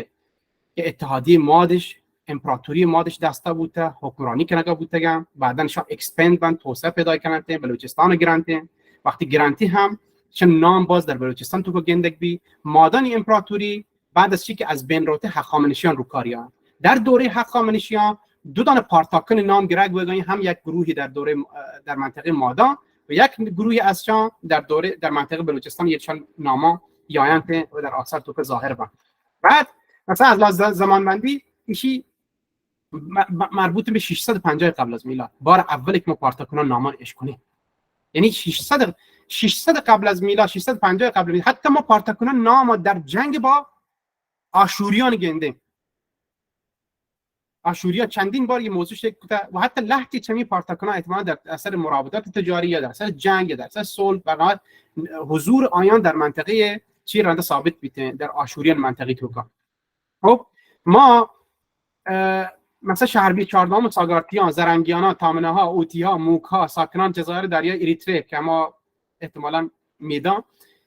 که گوشن شاه بزرگی بودگش و دیگه گوشی 600 تالان شو پول دیگه بودگه ادوکان نام ایشان هم باران چه یاریتن که گوشی که پارتاکنا هم یکی از همه گروه ها بودن در این منطقه دوتا. ما رنداد منابع هندی قرن 4 میلادی، یعنی منبع بیایم باز به پارتان اشاره کنم، منابع مثلا یونانی استرابو ایشان ذکر کنته در موردشان خبر کن، رنچای آریان در موردشان خبر کن. 330 پیش از میلاد آریان گوشی آریان و کی بوده؟ یکی از سپهسالاران ارتش اسکندر بوده که همزمان تاریخ نگاری هم بوده، کتابی هم نوشته. آریان 330 پیش از میلاد گوشی که ما گو پارتاکنا در حوزه باختر سوق و جنگ بوده. خب چی الزاما پیش نداره که حتما همودا سکونت کنه، ولی حوزه سوق و سوقدستان و یه منطقه بسیار نزدیک به حوزه تمدنی و فرهنگی پارتا که بران پارتاکنا ما ایشان شناسایی کنگایم و ایشان عملا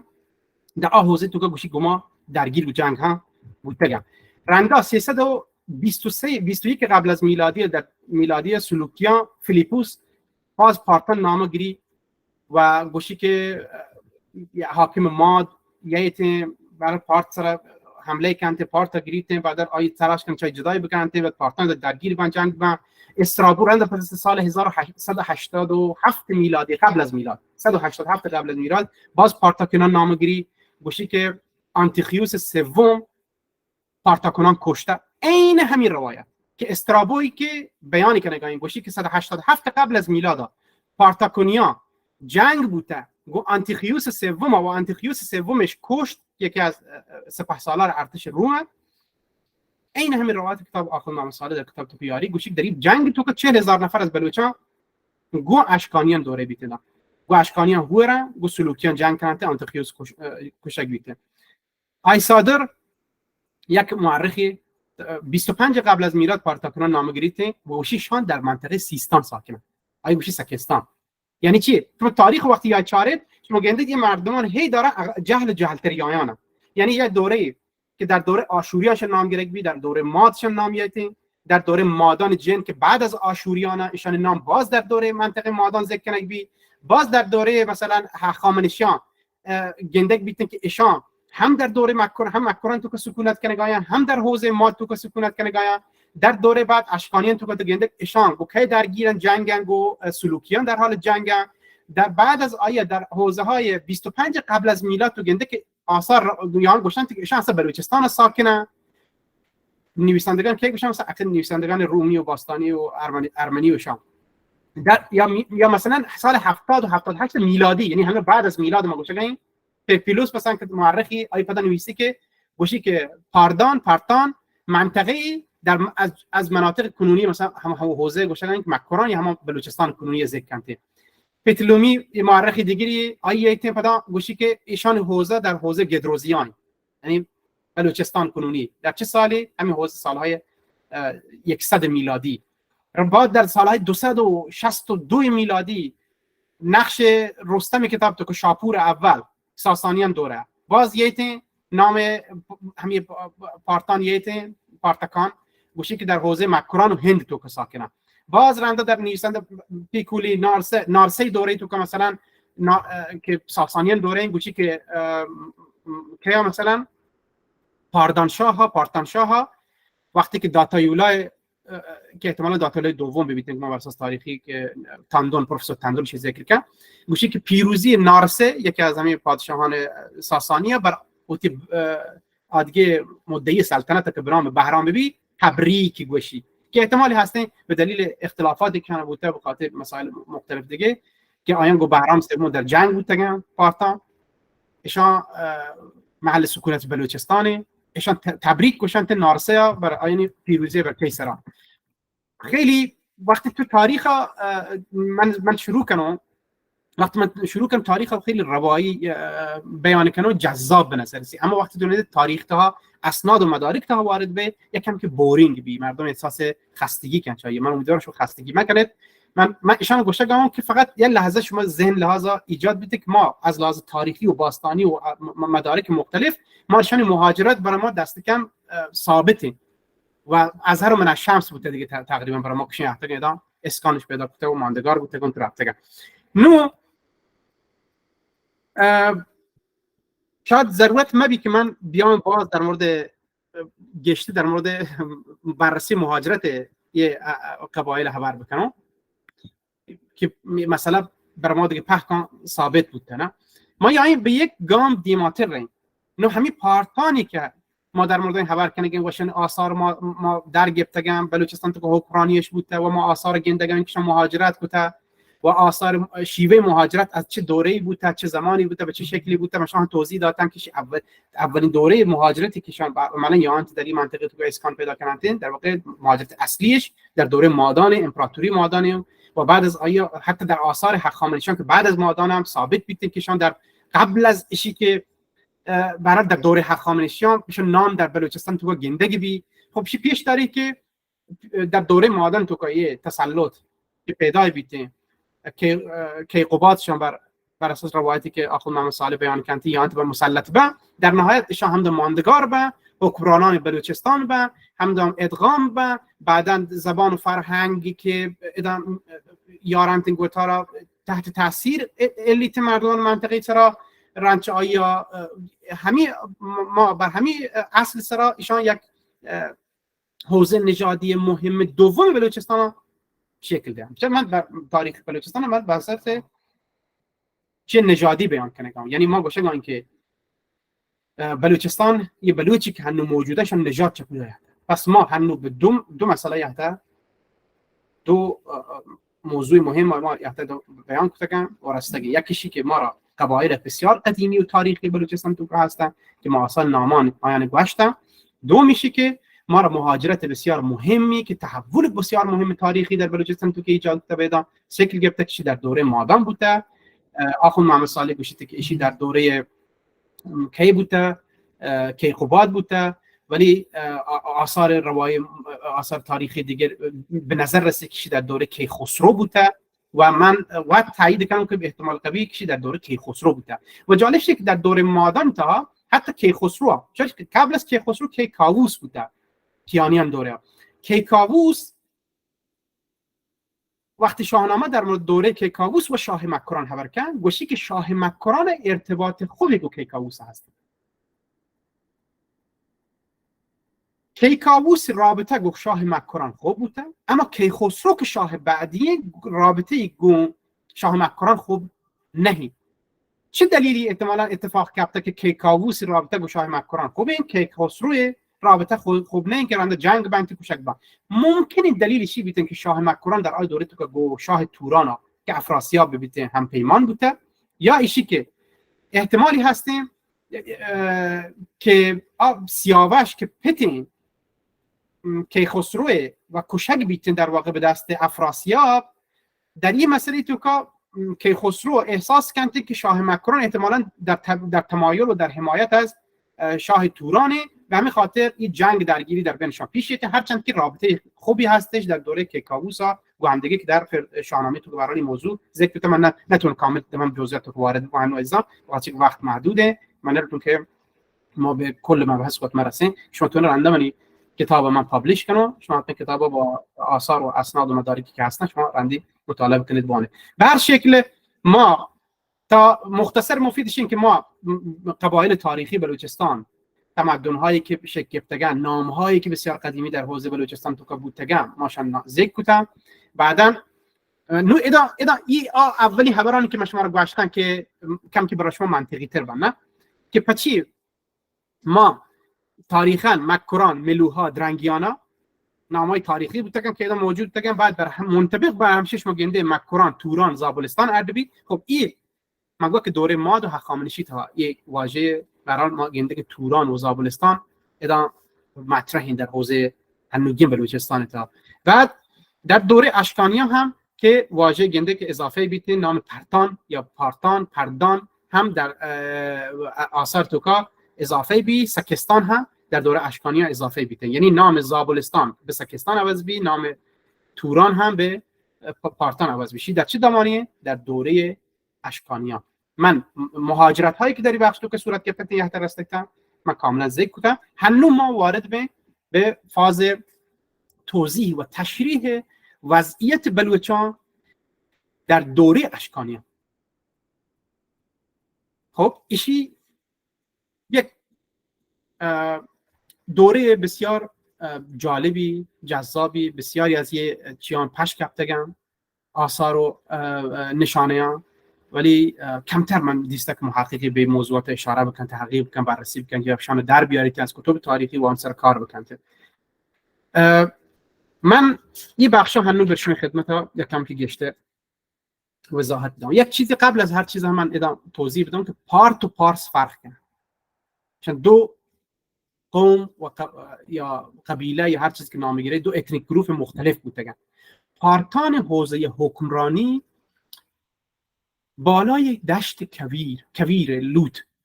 دشت کویر اسقی کنه، همین حوزه دشت کویر برزگی نیمه شما از دامغانا که در نظر گرفت از نزدیکی هیرکانه، یعنی از زمان نام بوده هیرکانه یعنی گرگان کنونی، از حوزه گرگانا شما پایین گرگانا حوزه دامغان نزدیک از همین منطقه شما در نظر بگیرید بیاید تا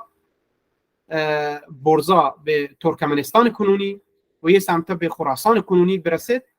این حوزه تا نزدیکی خراسان این منطقه تو که ایشان سکونت جاگاه بود. به همین خاطر در دوره امپراتوری ماد پارتانش چی توار کتگن؟ گشتگیش که مادهای دوردست، چون مادان گشترین امپراتوری و تسلط و قدرت و نفوذ و هیمنش در حوزه آتراپاتن یعنی آذربایجان و مادان جنده منطقه و این بخش تها بوده و نزدیک حوزه کاسپیان و گیلان و یه بخش تها. ایشان هم همین بخش نزدیک بوده که همسایه بوده، ولی ایشان گوشتگیش که مادهای دوردست و یکی از دلایلی که ایشانش به عنوان مادهای دوردست قرار گرفته به خاطر در اتحادیه قبایلی ماد بوده. چی الزاما مشخص نکنده که حتما ایشان جزوی از قبایل ماد ببن، ولی در آثاری که مثلا ما از هرودوت که گنده هرودوت گوشید که مثلا 6-7 قبیله بوده، حتی 7 قبیله یاری، یا آخوند محمد صالح ایشان 6 قبیله ذکر کنده، یا مثلا تاریخ مردوخ شان مثلا همین شکل 6 قبیله ذکر کنده، قبیلهش ذکر کنده که مربوط به همان گوشی که ماد کوچک و ماد بزرگ شان ذکر کنده که ماد کوچک در واقع که همین حوزه پارتان ببینیم چی به عنوان ماد دوردست هم نام گرفتگن و بیانش کردن. به هر شکل ما یه پارتانی که ما در مورد نام گرفتیم غیر از پارسان پارت و پارس با هم فرق کنند. یه دوین ما اگه از لحاظ تاریخی آثار بررسی کنیم همیشه هم هم دیگه درگیر بوده، یعنی ایشان درگیریانش خصوصا در دوره اشکانیان رونق گرفته. وقتی ساسانیان اشکانیان آثار کاملا محو کنند. مورخان مروچان یحتاج اصلا در مورد چی تحقیق نوشتن، مطلب نوشتن که گوشی چی اصلا ساسانی چه عمل کرده. ساسانیان وقتی که یحتاج اصلا ساسانیان گوشته که اشکانیان می دشمنن، اشکانیان گوشی خارجی ان، پارتان خارجی ان، چه دمنا یحتاج ما همین مردم منطقه ایم و تمام آثاری که آثارهای شکوهمندی بود شان پادشاهیان در تیسفون تو بگیره، دامغان تو بگیره، پادشاهان مختلفی که محل چیش بودن در پایتختانش بودن، شان تمام از به نظر رسید که گخاک یکسان کنه بودن. به نظر رسید که تمامی آثار کتاب بسیاری از مواردی که دوره که بودن شان پس و چک بودن، از بین رفتگان، از بینش بردگان. دوره ساسانیان تو یک سیاستی بوده که سیاست از بین برگ همه چیز دوره اشکانیان و تار انتصاب دهک به دوره هخامنشیان و این دوره میانی در نسبتا تلاش کنه که از بین بروتیم. چی دلایلی که چی بودن ما در مورد گشته خبر هم کنین. در خیلی مختصر اگه میتونم اشاره کنم در دوره ساسانیان تا اصلا اردشیر بابکان یک به اصطلاح امروزی ما تونیم بگوشیم مولای آخوندی، به خاطر که آی موقعی بوده، یعنی از آخوندهای به قول گفتنی زرتشتی بوده، نه ایشان از خاندانهای بسیار چی بودن، زرتشتی بودن و آتش داران بودن، از خاندانهای قول گفتنی مولوی و آخوند دربار بودن که داره تسلط هم بودن در اتفاقا کسی که شما پادشاهی دمت در منطقه توکا رنده در بحث اشکانی تو گشتر متحور کنم بالا چه سوم ییتیم حالا اشتباه کن یا درست عمل کن بالا چه سوم بر اثر یک سری رقابتانی که براتان پیدا کن اردشیر بابکان قدرت دمت در منطقه پارس ها وقتی اردشیر بابکان قدرت گیریته رنده یک بوج بلاهی بیته اصلا ییتیم البته اتفاق قدرت دمت رنده اردشیر با چوک کنه ایشان ییتیم کل ایشان امپراتوری از بین بارته و حتی حکومت ساسانی از ایجاد کنده. خب ما برگردیم من این بخش رو توضیحی که در مورد بدم در مورد اشکانیان به نام پارت و پارت شناسایی یعنی در تمام آثار انگلیسی تو گفتن پارتیان این آثار ایرانی تو دیگه آثار تو هم به نام پارتیان مشهور معروفن پس چون از لحاظ قومی قبیله‌ای پارتن خب اما از لحاظ سلطنتی نام سلطنتی آیا اشکانیان بود. دلیلی چیه که نام اشکانیان شهرتش پیدا کرده؟ به خاطر ارشک اولین پادشاه که ییته نامنتی ارشک یا اشک به خاطر نام ارشک و اشک که اولین شاه بوده عادی پادشاه همین نام زوران این همین شما روند شما در دوره کیانیان گنده اولین نام مثلا کی زورک بوده پادشاه کیقوبادا وقتی آیه کی زورته آدگران پاکم کی زورته کی گنده که با اونان لقب سلطنتی درخته یا مثلا در حوزه سیستان توران مکران کنونی که بلوچان امپراتوری بعدن شکل گرفتن که کاملا چه اشکانیان رنده جدای بنده و یه امپراتوری به اندازه با وسعت اشکانیان در ارد کنه آیا هم واژه‌ای که با اونان لقب سلطنتی چند تا پاش کپته به نام گندوسفره یا گندوفره یعنی صاحب فر و جلال و شوه و عظمت همین گنده گندوسفر اول گندوسفر دوم گندوسفر سوم گندوسفر چهارم گندوسفر پنجم هنچکوی یه بالا روته نه شان القاب بودن اصطلاحی همیشه هر پادشاهی بر اساس اصطلاحاتی که اولی پادشاهی هسته یا بر اساس نام آیی یا بر اساس شهرت جدی شان هنچکوی شهرت گرفته مثلا ملوک سیستان ملوک نصری به خاطر نصر پادشاه پیرو که شان بوده یه ملوکای نصری میروچن جارک با یا ملوک مهربانی که در سیستان هستن به نام ملوک مهربانی نمایش جارگم یک کشان پت نام مهربان بوده چون مهربان نام سرشان به نام مهربانی معروف بوده یا مثلا بسیار زیاده یعنی من دیگه وازینه 10 مثال دیگه هم ذکر کنم خدمت شما پس ما ارشک اولین بنیانگذار ارشک در چه موقع تو که بنیانگذار بود در دوره تو که بلوچستان وضعیت چیه بچارید ما الان دوره امپراتوری ماد گوستا 150 سال حوزه 150 و 60 و 70 سال دیگه هخامنشیان یا حتی حکمرانی که گوستا گرفتگان در این دوره تو که بلوچان تی حکمرانیش هستیم تو منطقه تو سرزمینه اما اسکندر حمله کرد سلوکیان کرنده معروف به سلوکی دلیل شهرت به سلوکیش این که یکی از افسران از اسکندر سلوکوس نامی که به نام سلوکوس که تسلط پیدا کنه بر منطقه ها این امپراتوری به نام سلوکی معروف میشه خود اسکندر وقتی که ییتن گران کم مناطق اسکندر در مسیر برگشت تو که بلوچستان حمله کرد در مسیر رفت تو که چه حوزه بالای سوغدو چه منطقه گزید رو به اترا از منطقه حوزه افغانستان کنونی بعد رو تا هندوستان رو رسیدینه برگشت مسیر تو که جهلا حرکت کن یه ایدن بلوچان درگیری بود جنگ کنگو بلوچان تو که بر اساس اسنادی که مدارکی که به دست گوشن که بیش از 100,000 بلوچ کشید در این جنگان تو که انجام دادن کشته گم خب تاریخ نگارانی که بوده روایت کنوکان کودی حتی روایتش بیان کوتا خود ارتش کی بوده ارتشی که در مقابل آیا یا ارتش دشمنی نه در مقابل بلوچان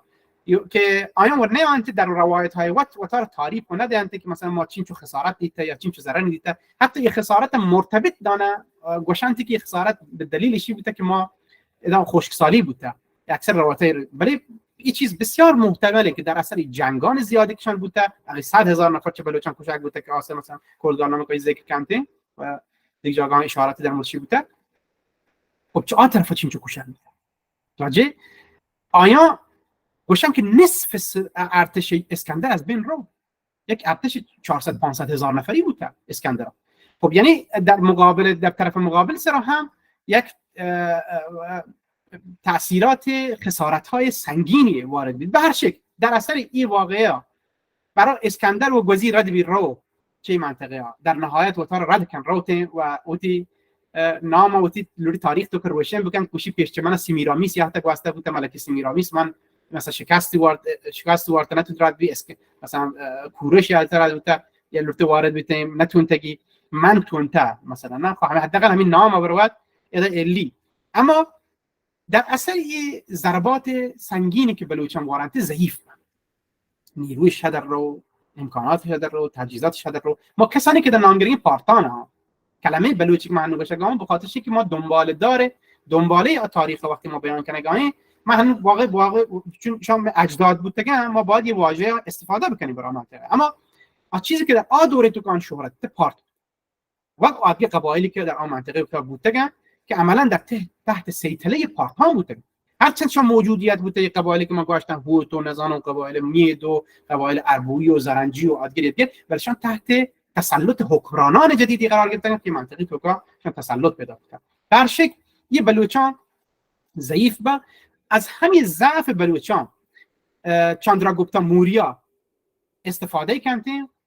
حمله کنه به بلوچستان و تی امپراتوری وسعت دنته که هندوستانی اکثریت مناطق گرفته تصرف کنه بلوچستان هم گریتن چون گندی که شان ضعیف بودن موقعیت سابق نه و منطقه گری و سلوکیان روش ایشی بوده که هر منطقه تا رفتگان بالاخره تلاش شده که یک حاکم دست نشانده یشی که از مردمان بودن یک نفر بله چون ارتش سلوکیان آخر دیگه خسته بود گوشه آقا تو ما رو برده گوشه آسر دنیای چیت رسینته ما ادا جنگ بگن کوشر بگن فلان بگن تو ما رو هم چی بده نه سرزمینی بده که ما حکومت کنیم ما یحتاجیم بوتر همراه بتگیم تا اسکندر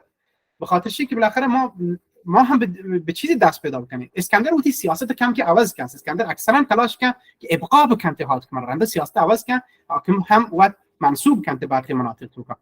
که احساس هم کنه که شما مثلا در کم امکان کنترل شخصی و وارد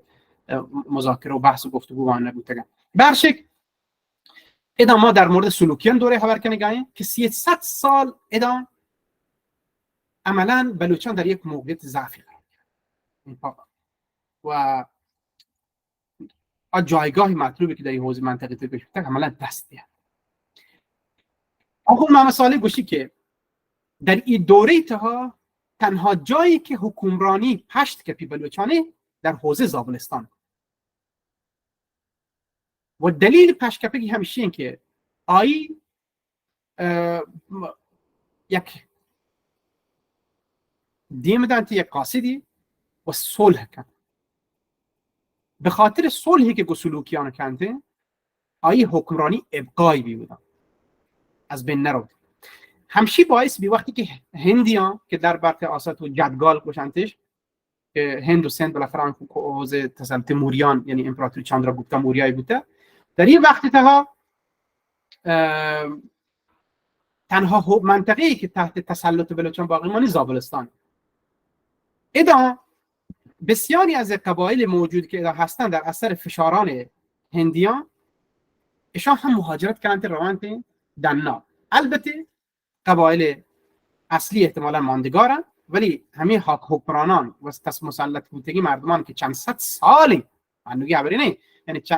حدود دیگه ما 400 سال 300-400 سال هم ده حکمرانی کنه منطقه نه یعنی چون نسل بی نه ایشان دیگه هم ده مردمان دیگه خلاص ایشان لحظه چشان مهاجرت کردن تا زابلستان تا و حکومت از دست رفته چاندراگوپتا مسلط بر بلوچستان سرا و سلوکیان آدگی مناطق مسلطه عملا ادا عصر تاریک و سیاه حکمرانی بلوچان در عملا آغاز بیتیم و ایشان همیشه در تقلای به دنبال شی بنده که بالاخره دوباره بر بگردن با حکومت سرا دوباره به سرزمین ها پچ بگیرن چی کنن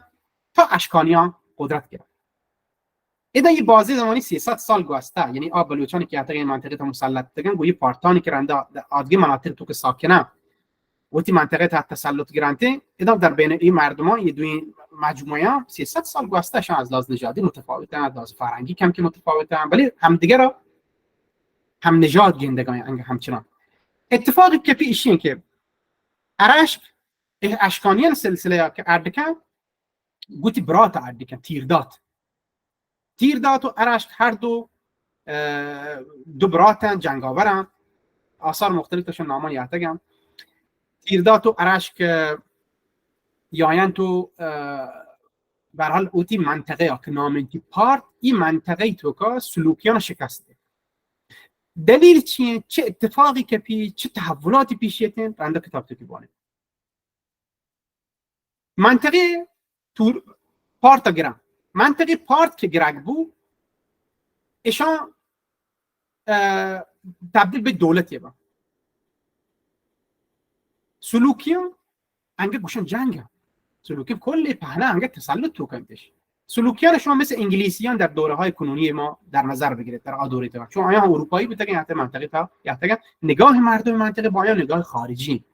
شان خارجی یحتگن شان استعمارگرن شان مثلا شان متجاوزن مثلا چه نگاهی هستن با اما سلوکیان باز برای که حکمرانی و تی ابقا بکنن تلاش و تقلاش همیشه چی بوده که از مردمای منطقه‌ای استفاده بکنن تا جایی کنن برای یه اتفاقی که در این اتفاق تو که یه دوی براتان وارد شورشی بند در نهایت منطقه مادا گرند منطقه پارت گرند منطقه پارت که گرگ بود منطقه پارت همسایه نسبتا گو بلوچستان نه فاصله نیست نزدیک همسایه با خراسان و تا این منطقه تا ایشی که گرگ بی چه حوزه زابلستان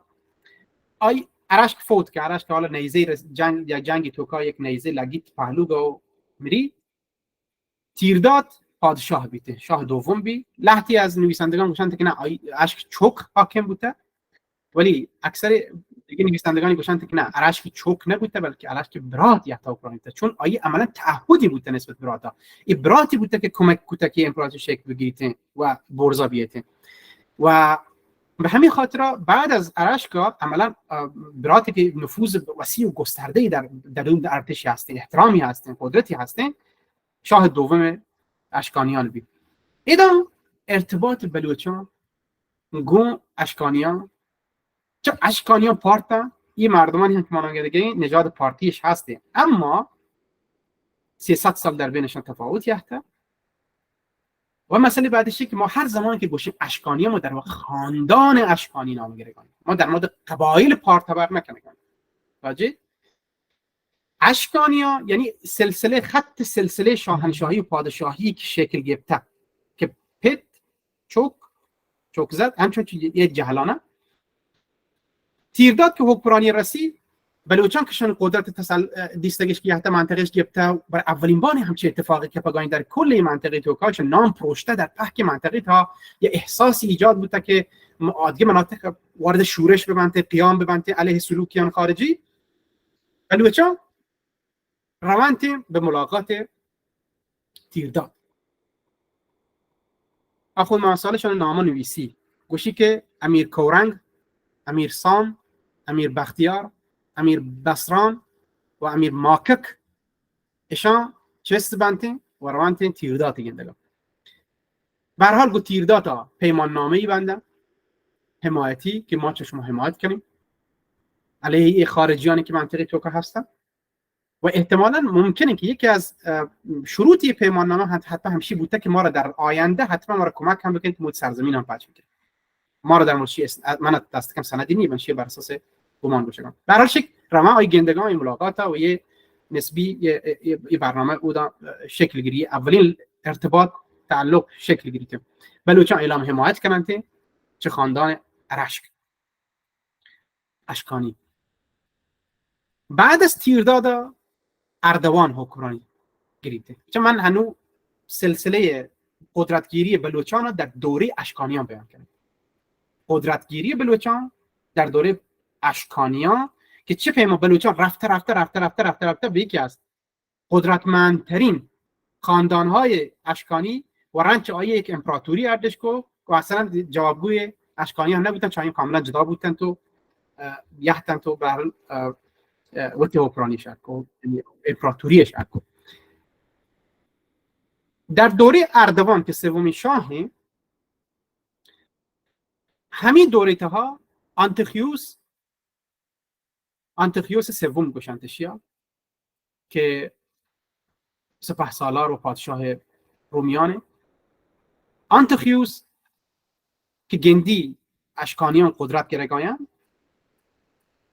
گوشی که این پیام منفی داتگی به آدگه ملتان و آدگه نیشان منطقی تو که ایش پهکان احتمالاً شورش بکنه علیه ما هر پیمانته بادشان جلو بگیریم ایوات یه سپه سالار حمله کنته ارتشی اردکن در یه ارتش بگو که اردکن در یه دوره تو که تیرداد دوره تو که اردوان دوره تو که عملاً اشکانیان رشد کرد ماد منطقهش هم گرفته هیرکانهش هم یعنی گرگان کنونیش هم گرفته یه مناطقش هم تحت تصرف خود دریافته یعنی وسطش پیدا کرد آیا حمله کنند ضد حمله جنن رومیان یا هما سلوکیان در یه ضد حمله تو که یه مناطق یک پچگیران به هیرکانه پچگیران تا نزدیک پارتان حوزه رسن در دامغان تها که رنده پایتخت اشکانیان هم تبدیل بی در دامغان تها اردوان گونگوتی لشکر را در مقابل کی قرار گیری انتخیوس قرار گیری در یه لشکر تها بلوچانی که قبلا از دوره تیرداد پیمان نامش بسته 40,000 نفر سربازش هور کتا در جنگ توکا علیه انتخیوس در این جنگ تها دو طرف انقدر نبرد کنن جنگ کنن که پیروز نبند دو طرف وقتی پیروزی نه این طرفیه نه آن طرفیه که هر دو طرف خسارتیه و انتخیوس عملا متوجه بی که دیگه امکان شکست دیگه اشکانیانی نیسته عوامل متعددی برای تاثیر لیترشی که تصمیم بگیری مجبور به پیمان نامه صلح بیته و در این پیمان نامه و قرارداد تها برای اولین بار سلوکیان یعنی رومیان سلوکیان قبول کنند آیان به عنوان پادشاهی مستقلی و آیان ریکگنایز کنند گفتن چرا بعد ما شما را یعنی یک از شروط معاهده احتمالاً همچی بی که چرا به بعد شما را می پادشاهی مستقلی و شما را حقی نیست که در مورد ما و می سرزمین و می جایگاه ها خبر بکنه خب چه ادا عملا هم اشکانیان به هم مشروعیت گسترده پیدا کنن نام و شهرتش هم پخش بیته و آدگه ملت هم گندن که عملا شان مسلط بودتگن و یونانیان رومیان هم قبول کردشانی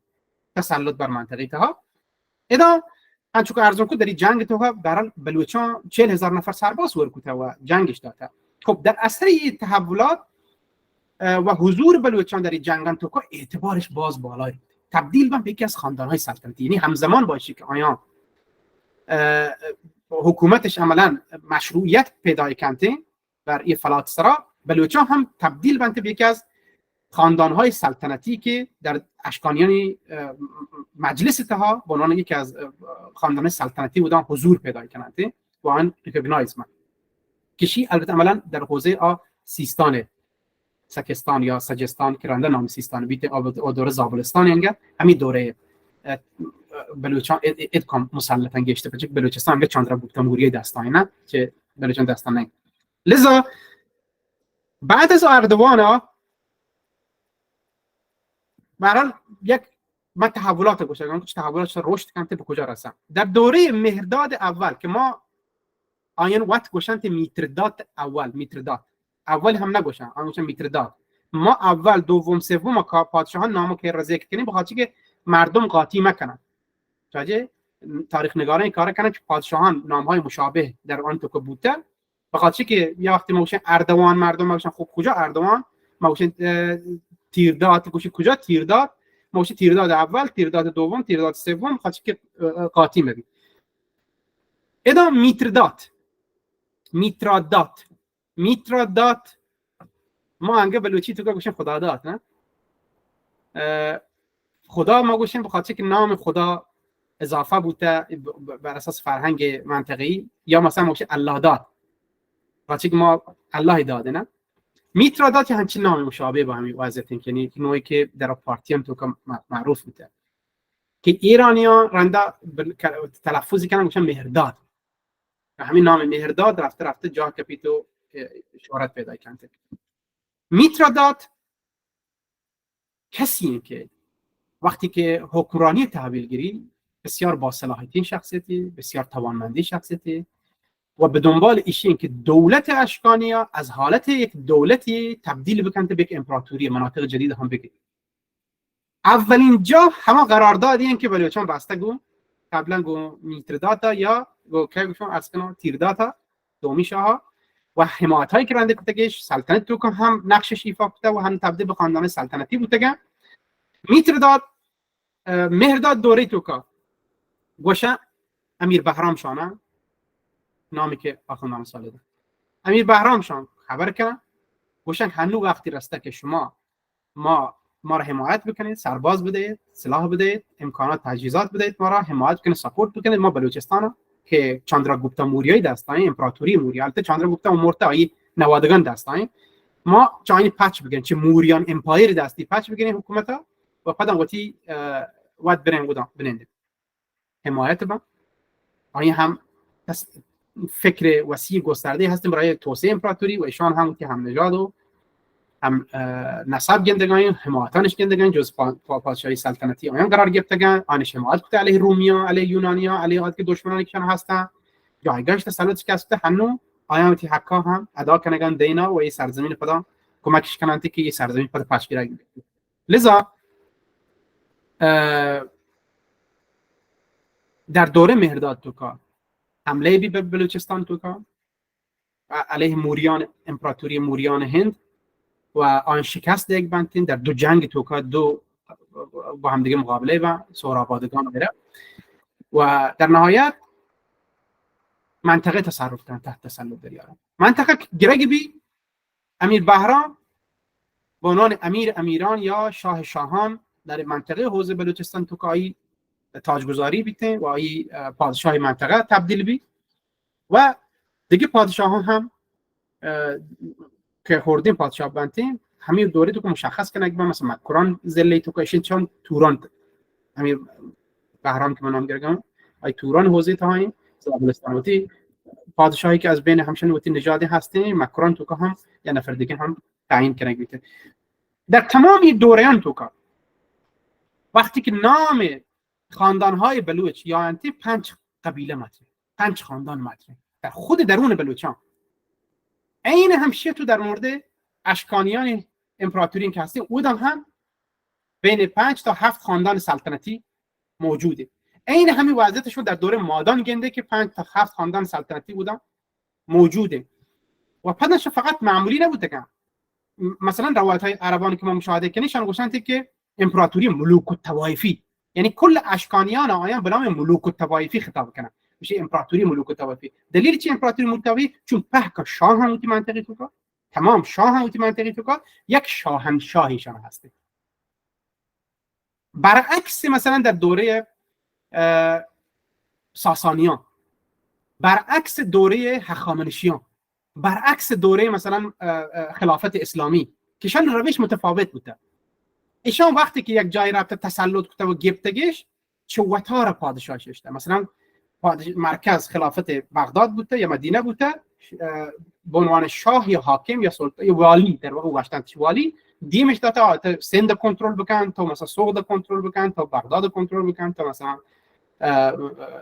ماد کنترل بکن تا آذربایجان تا ارمنستان تا نزان هند و سند.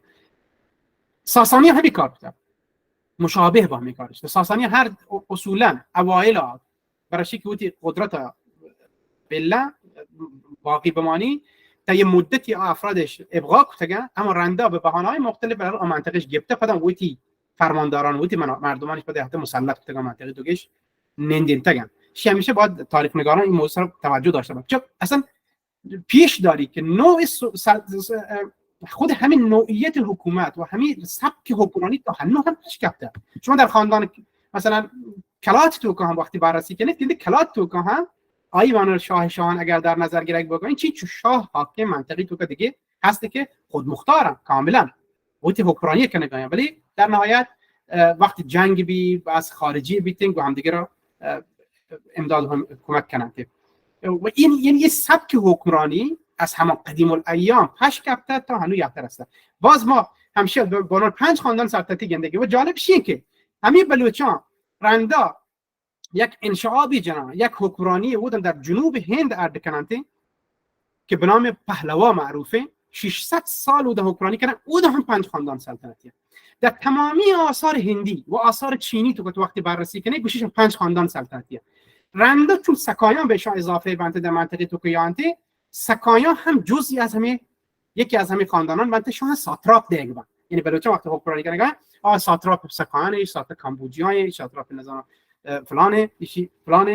انچپی تحویل یک بنده، ولی حکمرانیش به همه سمت که حالت ملوک و طوایفی، به حالت غیر متمرکز، به حالت پادشاهان منطقه‌ای و یک شاه مستره. ما برگردیم یک گام عزیزان ادام برگردم که من در مورد چی خبر کنم، تو در مورد چی خبر کنم، حالا حاشیه مردم رو بعض وقت در خبرم تو که ما اشکانیان شکل گرفتگن حکمرانیش، بلوچان و مهاجرانی که قبلا این منطقه تو که یحتگن تو تبدیل به بارتو نامای بلوچ های کنونی بودتگن، ایشان روانت ارتباط برقرار کردن. تیرداد تو دوره تو که دومی شاه رند اردوان دوی تو که جنگان تو که مشارکت کردن، تبدیل به یکی از نیروهای پرنفوذ در داخل آنچیان با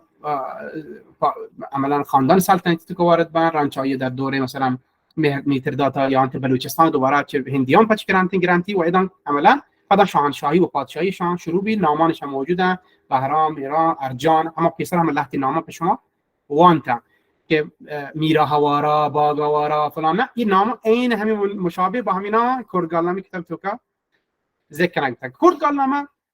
در کتاب تو که گوشی که ما واژه کردگالیش به ما داده به خاطر چی که ما یک تشابهی زبانی گو حوزه فرهنگی تو که عملا بوده. و بعد ما وقتی که اصل مهاجرت قبول کنیم که بسیاری از قبایل یک قبایل دست کم پارت ما ثابت کنن که دیگه دگن شب فقط پارت نبودن، پارت شهرت گشتری در منطقهش پیدا کرده. مثلا قبیله بودی باره هم گفتن که یکی از همه قبایل در دور ما آدم بوده، چه آیا هم گروهی یحته ننده بوده، چه زنگنه ها یحته گروهی ننده بوده گایدا، چه طوایف دیگر هم لحظه نامان هستن این گونگور پراکنده کافزار موثرش هم ذکر کرد که شاه هم یحته گدنشته گفتین نسب نامه هم وقتی ذکر کرد بارتی به همودا پت مثلا رو سری کنتو رسیانیتی. ما هنو دوره اشکانیان تو کایم، مهرداد دوره تو که میترداد دوره تو که امپراتوری وسعت پیدا کنه، اشکانیان بلوچان هم تسلط پیدا کنن. رندا نقش بعدی بلوچان چه تاثیر دیگه در حوزه اشکانیان تو که علته که سکایانی در همین دوره تو که حدود 100 قبل از میلاد تو که 150 قبل از میلاد رفته همین درگیری های گوسکایان همین گنده باز شروع بیته آیا جنگ کنان با فرهادا که شاهنشاه اشکانی در جنگی تو که کشنت رنچایی بلوچان در جنگ تو که سک نقشش پررنگ علیه سکایان جنگ کنه گایا و تا در نهایت سکایان موفق به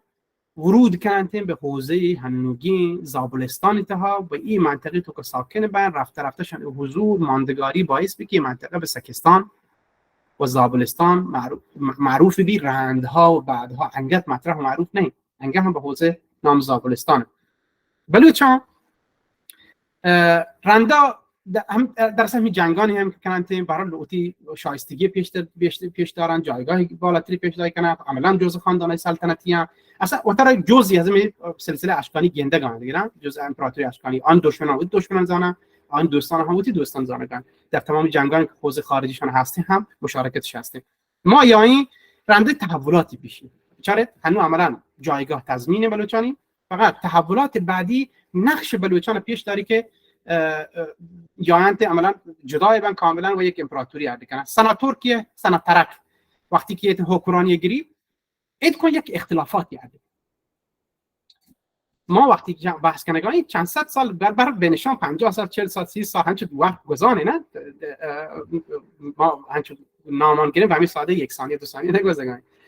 سناترک وقتی که حکمرانی در دوره شاهنشاه اشکانی که بیته سنی 80 سال بی در این دوری تو کار اسری اختلافات درگیریان جنگان بحثایی که بوده در نهایت مجلس مهستان اشکانیان و در نهایت رأی به این مسئله دیدن که گوشن سناترک باید پادشاه ببیتیم بخاطر که یه نوع اختلافاتی که ایجاد تکنشون حل ببنده از بین برونده آنها هم بتون چه بکنن. یعنی عملا شاهزادگان دیگه ای که در اودابنته شان خط سلطنتی خود ارشکن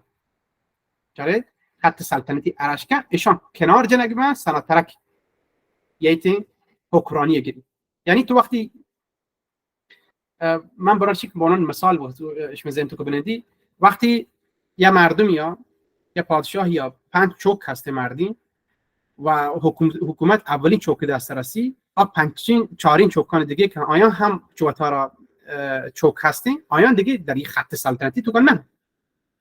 این پادشاه اولی مسترین شو که پادشاه بوده آیه با نماسک بعد پادشاه بی بعد همچه روتی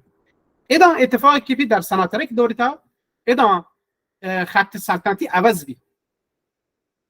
ایشان مجلس انقدر قدرتمند در دوره اشکانی تو که پادشاهان یعنی بیچاره ایشی باید پیش داری که همین حکومت ملوک طوایفی نه قدرت پادشاهان مناطق مختلفه که هستن ایشان یا گوشن آقا ما فلانی ساپورت نکنیم یا ساپورت کنیم ما قبول کنیم که شی هنوز شاهنشاه ببی یا مبی شان نقش تعیین کنن تو نه تاثیرگذار با اینا یه اختلافی اردبی گو بلوچانی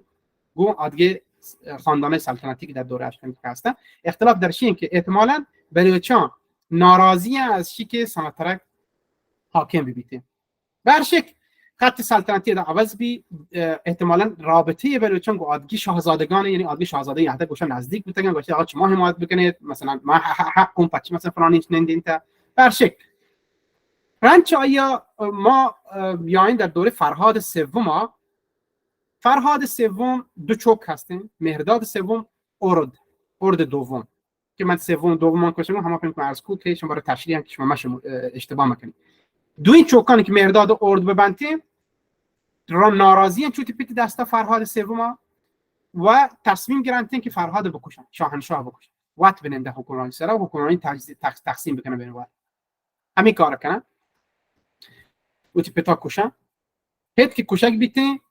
این دو امپراتور بر سر تقسیم امپراتوری حکمرانی و داستان انتها با هم دیگه درگیر نقش بلوچان سک پررنگ بیاد در این جنگ تا که در بین دو امپراتور هستن ارد حمایت به توسط بلوچان که در این دوره تا رئیس خاندان بلوچانی یا احتمالا شاه بلوچستان سورنه که در تاریخ تو که بنام سورن و رستم سورن جاهیارک بیده ارد سورنا سپه سالار ارتش انتی دستوری دن و تی ارتش فرمانده کن گوشی که برو گو من برات مهرداد جنگ بکن من برات مثلا سالار ارتش جنگ کتا لوتی بیت گمانا مقابله بکن تو برو ای جنگ کن سورن رو مهرداد کشی گریتی یعنی در واقع جنگ تو که شکست دیدن در گریت یاریتی و اعدام میکن در واقع یعنی سری بری و بعد به دستور ارد و جایگاه بسیار بالایی در ارد که را پیدا کرد که سورن رندا از فرصت درگیری جنگی که در بین دو امپراتوران پیش یافته و اشکانیان نسبتاً احساس بیتن که هنو با که ضعیف بودن یونانیا دانتان تمام چست کنن گوشه هنو فرصت مناسبی ایشان وقت موتا جنگ با این جنگا چی طول کشته من نه چی سال طول کشته چی وقت طول کشته نه ما فقط گذرای موضوعات مطلع تاریخی لازم گوشی که ما باید این در مقابل هنو وقت فرصت مناسبی که حمله بکنی یه اشکانیان شکست بده حمله کنته چه کسی کراسوس به فرمانده کراسوس یونانیا ارتش بسیار بزرگی جمع کنن حمله کنته به یه بقول گفتنی فلات ایران یا اشکانیان ارد وقتی برات شکست داده شاهنشاهی فرمانده سپهسالار کل ارتشی هم که سورنه یا سورنا ارد سورنا یا ارتشا گوشی که برو گون کراسوسا موضوع هم حل بکن سورن روتین ارتشی جمع کن اینا هم آثار تو که من گوشم احتمالاً کلگانامه سکن که 40,000 نفر مثلا در ارتش تو که باز اگر اشتباه نکنم حضوری هستیم برشک سورن ارتش زوری جند بلوچی گو کراسوسا در منطقه هران تها وارد جنگ بید نزدیک حوزه عراق کنن و دوی ارتش در مقابل هم قرار گیرن ارتش روم که در آثار تو وقتی خبر کردن که ارتش روم و ایران واجه در واقع ارتش پارتیان و ارتش رومیان که در تمامی آثار تو که بالاخره ایران و روم مطرحه اینا سورن کراسوسا فرمانده سپهسالار ارتش رومیه چنان تحقیرآمیز شکست دادن که گوشن در تاریخ توکا نامی ماندگار بید. هم به خاطر جنگای قبلی کتگی پیروزیایی که به دست یافته ارد دربار توکا دیگه اصلا چایی ثروت حدت قدرت بسیار زیادی کسب کرده و هم به خاطر شکست کراسوسا تبدیل بیتن به یکی از افسانه‌ای چهره تاریخ توکا در مردایی بسیار شیر گوشک بود کرد. همین خاطر بازی گوشن به احتمال قوی رستم همین مردم، چون رستم این آثار در دوره اشکانیان ظاهر بود، نه در دوره های غیر قبل یا بعدی. به احتمال قوی چیزی که به نام رستم معروفه سورنا ببین، سورن ببین، چون یک کتابچه یک اثری از دوره اشکانیان درهته که آی توکا معتقدن که در مال دوره اشکانیانه مشابه با این موارد اشاراتی بوده که به این مسئله برگردن. حالا سورن قدرت گرفت. لحظی گوشن سورن همه گندسفر اوله. ادام با تسلط و قدرتگیری مسئله ها، یعنی عملا بلوچان بسیار در حوزه شرقی امپراتوری که کلا بلوچان دستاین از مکران و زابلستان و توران که کل این منطقه در دست بلوچانه عملا شد بسیار قدرتمند. یه قدرتی که به دست یارنته در نهایت ارد چای احساس خطر هم کم باشی که یه قدرتی که عملا سورن به دست یارته به راحتی تونی من کنار میشه. ارتش چایی فرمان برگاین کامل و ثروت و قدرت تو گوشی آنقدر ثروتمند بوده که اگه ما لوته هنوز مثالی بزنیم در آ دوره ثروت لحاظه ها گوشن که بیل گیتس و ایلان ماسک زمان بوده. قدرت ثروت بسیار زیادی هستیم و آثار تو یهته گوشی که ارد در نهایت چه احساس خطر کنتی و در یکی از جنگان تو که پشت سر یک مردم پروانی که بجنن بکشند. حالا خوشی یا نبی من متون تایید بکنم اما گوشند که روش کشکگویی بهش میده. یکی از روایتانه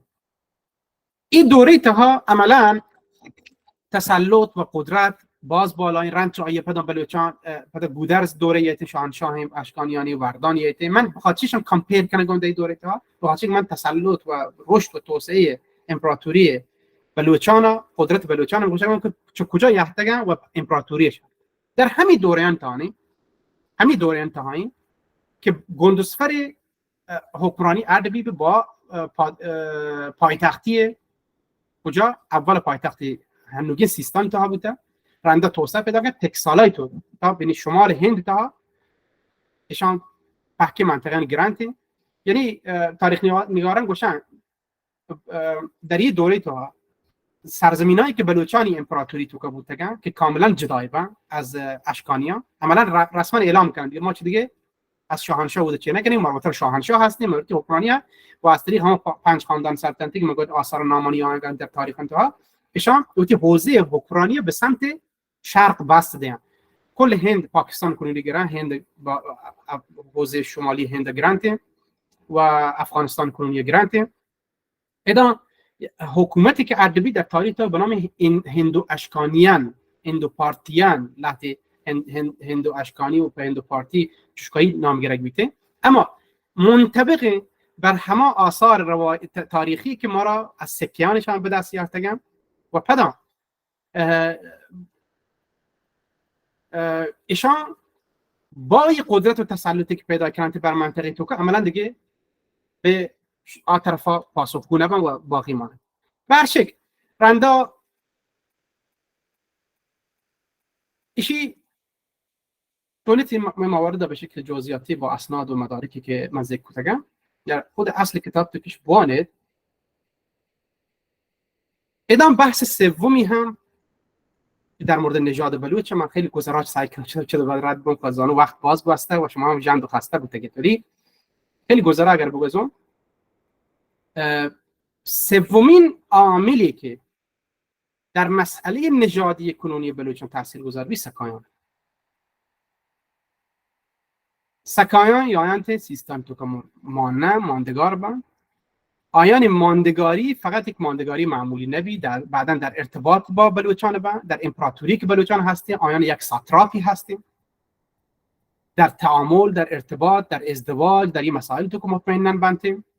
اما غیر از این مسئله تو که دست کم 2 قبیله از ایشان به نام سلگر و ساگدی، نامش یهته، که ایشان هدپروش بند در بلوچان تو که، یعنی در قبایل بلوچ تو کهشان یارن میر بهرامش یاری و آیانا دیوان گرانته و یک قبایل رؤسای آن شرکت کننده و بودا اعلام بی گوشی که شما دیگه چدا به بعد جزوی از ماید کاملا یعنی و آیان و طرف بلوچ اعلام کننده چدا به بعد و عملا هضم بند در فرهنگ، در هویت و در جایگاه بلوچان. ولی مسلما حضور آن در منطقه توکا، نقشی که در منطقه پایتخت، حکمرانی که شان ارکوته در منطقه توکا، پادشاهانی که بوده، مایساس بوده، پنتای چوکان بوده، یحتگا شان پهکا بی تاثیر و بی نقش در این منطقه چی توکا نبوده که ولی چون تمرکزم گشت در حوزه بلوچستانه من سعی کنم گزارش موضوع رد کنم. به هر حال پس ما 3 دوره خیلی مختصر خلاصه اگر عرض بکنم، 3 مسئله در مورد حوزه نژادی کنونی بلوچان موثرن. یکی حضور تاریخی بلوچان در این سرزمین تها با نام قبایل قدیمی مکران که چمی مردمان سر مطرح و معروف بوده که موکش گوشتگن در آن هوتان نامان هسته مید هستن که مطرح هم بیوشتو که و زرنگیان هستن. 2-3 قبایل دیگه هستن که ماشان در مورد همون اطلاعات خیلی کامل نه، شاید من نیستم بگم محققان پژوهشگران در آینده تلاش کنن کامل بکنن. اما یه چیز جالب دیگه در لابلای تبران هم بگوش شما را، اولین کسی که در کل فلات توکا در این منطقه توکا هلاکی توکا به عیسی مسیح اسلام یاد بلوچان کجا یهته کتاب در کتاب اعمال سنت توماس که یکی از حواریون عیسی، این حواریون عیسی پخش بنده برای دعوت به مسیحیت مردمان دعوت دانته، چون اشکانیان دوره امپراتوری بلوچان که در یه دوره تو هستن ایشی منطبق بر دوره میلاد مسیح، در همین دوره تو که شکل گرفته، یعنی سال 29 میلادی تو که گنزفر گوشانتی که امپراتوری بوده و پدا اولین مردمی که در واقع مسیحی بی به دین مسیحیت به دین عیسی در کل فلات توکای منطقه توکا واگادیسه برات گنزفره که هر دو احتمالاً لقبه که نامای واقعیش احتمالاً در اون کتابای که آخمان سال ذکر کردن یحتگه چون روایت هایی که به شکل در کتاب مثلا یونانی و غیره در درگیجی به شکلی آنده. اولین کسی که با ایمانیاری در سال 29 میلادی توکا مسیحی بی در واقع ایمانیاری به مسیحیت تا وقتی اسلامی هستن یسته پیامبر مسیحیت دوره باگادیس در مورد باگادیس حتی لحظه آثار در کپتا لحظه چیوشان سندهای نسبی هم در کپتا که مردم رو رسینه به باگادیس یعنی خبشین پیش دارید که یه قانونی بلوچان امتداده اما مثلا اما بلوچ نام چه کجایه رنچ تمامی خبران که گوشک بودن بلوچ نام چه کجایه ایشی یک سواله. این مردما که ما باشن در دوره های مختلف تاریخی بشد من یک عکس پیش دارم برای که توضیح و تشریح بهتری ببین.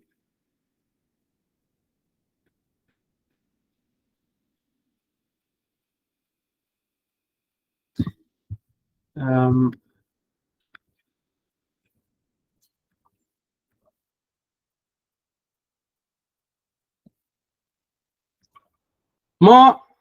یه عکسک شما گندگاهید شهری سرا شهرت هایی که هنوگین بلوچان در تاریخ تا بوده به یه شکل چاره موک،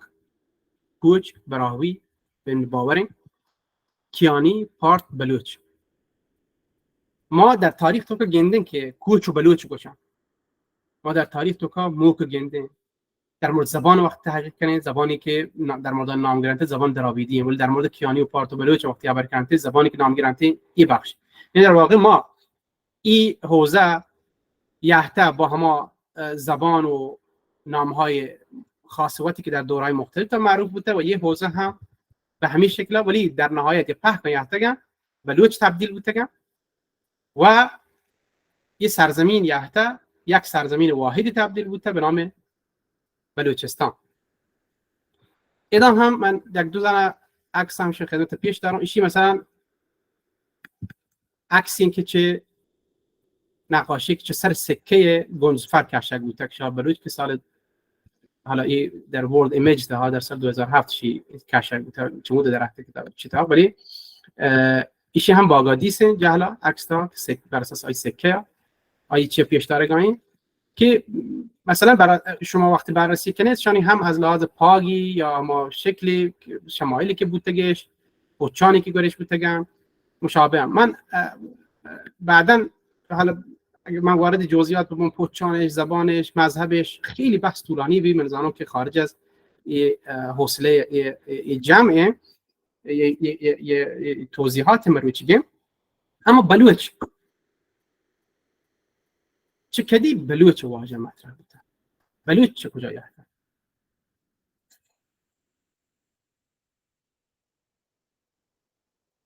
منی باور برشین که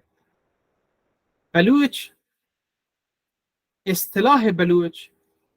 به نحوی مرتبط با واژه بالاچ که هم در دوره اشکانیان که در دوره اشکانیان مشخصا من عرض کنم بسیار پررنگین، در دوره ساسانیان به عنوان مثلا نامش هم در اسناد و آثار تاریخی ذکر بوده. کی بوده؟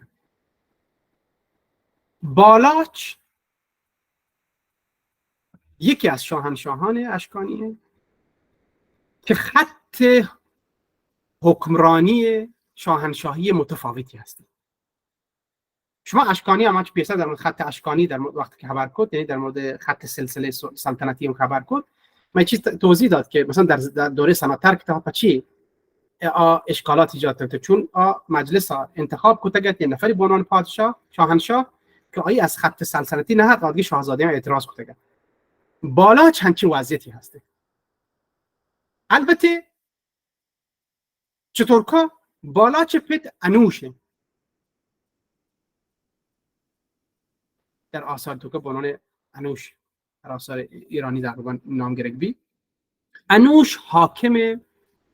آتروپاتین بوده، یعنی آذربایجان. احتمالاً خب جزوی از خاندان بالاخره اما ارشکه، اما این خاندان که وسیع گسترده بیته ناکوزه تروزت سیاد وارث جهل برد این گرونگور آیان هم که اقتدارش حق قدرتش هسته به مناطق مختلف تو که حکمرانیش هم انوش حکمرانی در حوزه آتراپاتینه و به نظر رسیدشان حکومت در حوزه آذربایجان تو که طولانی، یعنی بسیار پیش از آیا هم ای پت انچکای مثلا منطقه تو حکومتش بوده. کجا خاندان بود تگن؟ باید بررسی بی ولی گوشگی بی که از خود همین خاندان اشکانی بود تگن. انوش چوک بالاچ یکم در همین دوره انتقا گودرز انتو وردان انتو جنگای داخلی بسیار رشد بوده در بین اشکانی انتها. باز هم مجلس اشکانیان و شاهانی که هستن به نتیجه رسیدن که یه نفری باید بیارن ادام که دارای اقتدار ببی، دارای قدرت ببی، دارای توان ببی و چه صلاحیت پیش داره گاین و مثلا آیو مبا که یارن شاهنشاهی کنن بالاچ. این اولی بالاچ که در تاریخ تو که ما با این نامه مواجه بودیم. بالاچ اول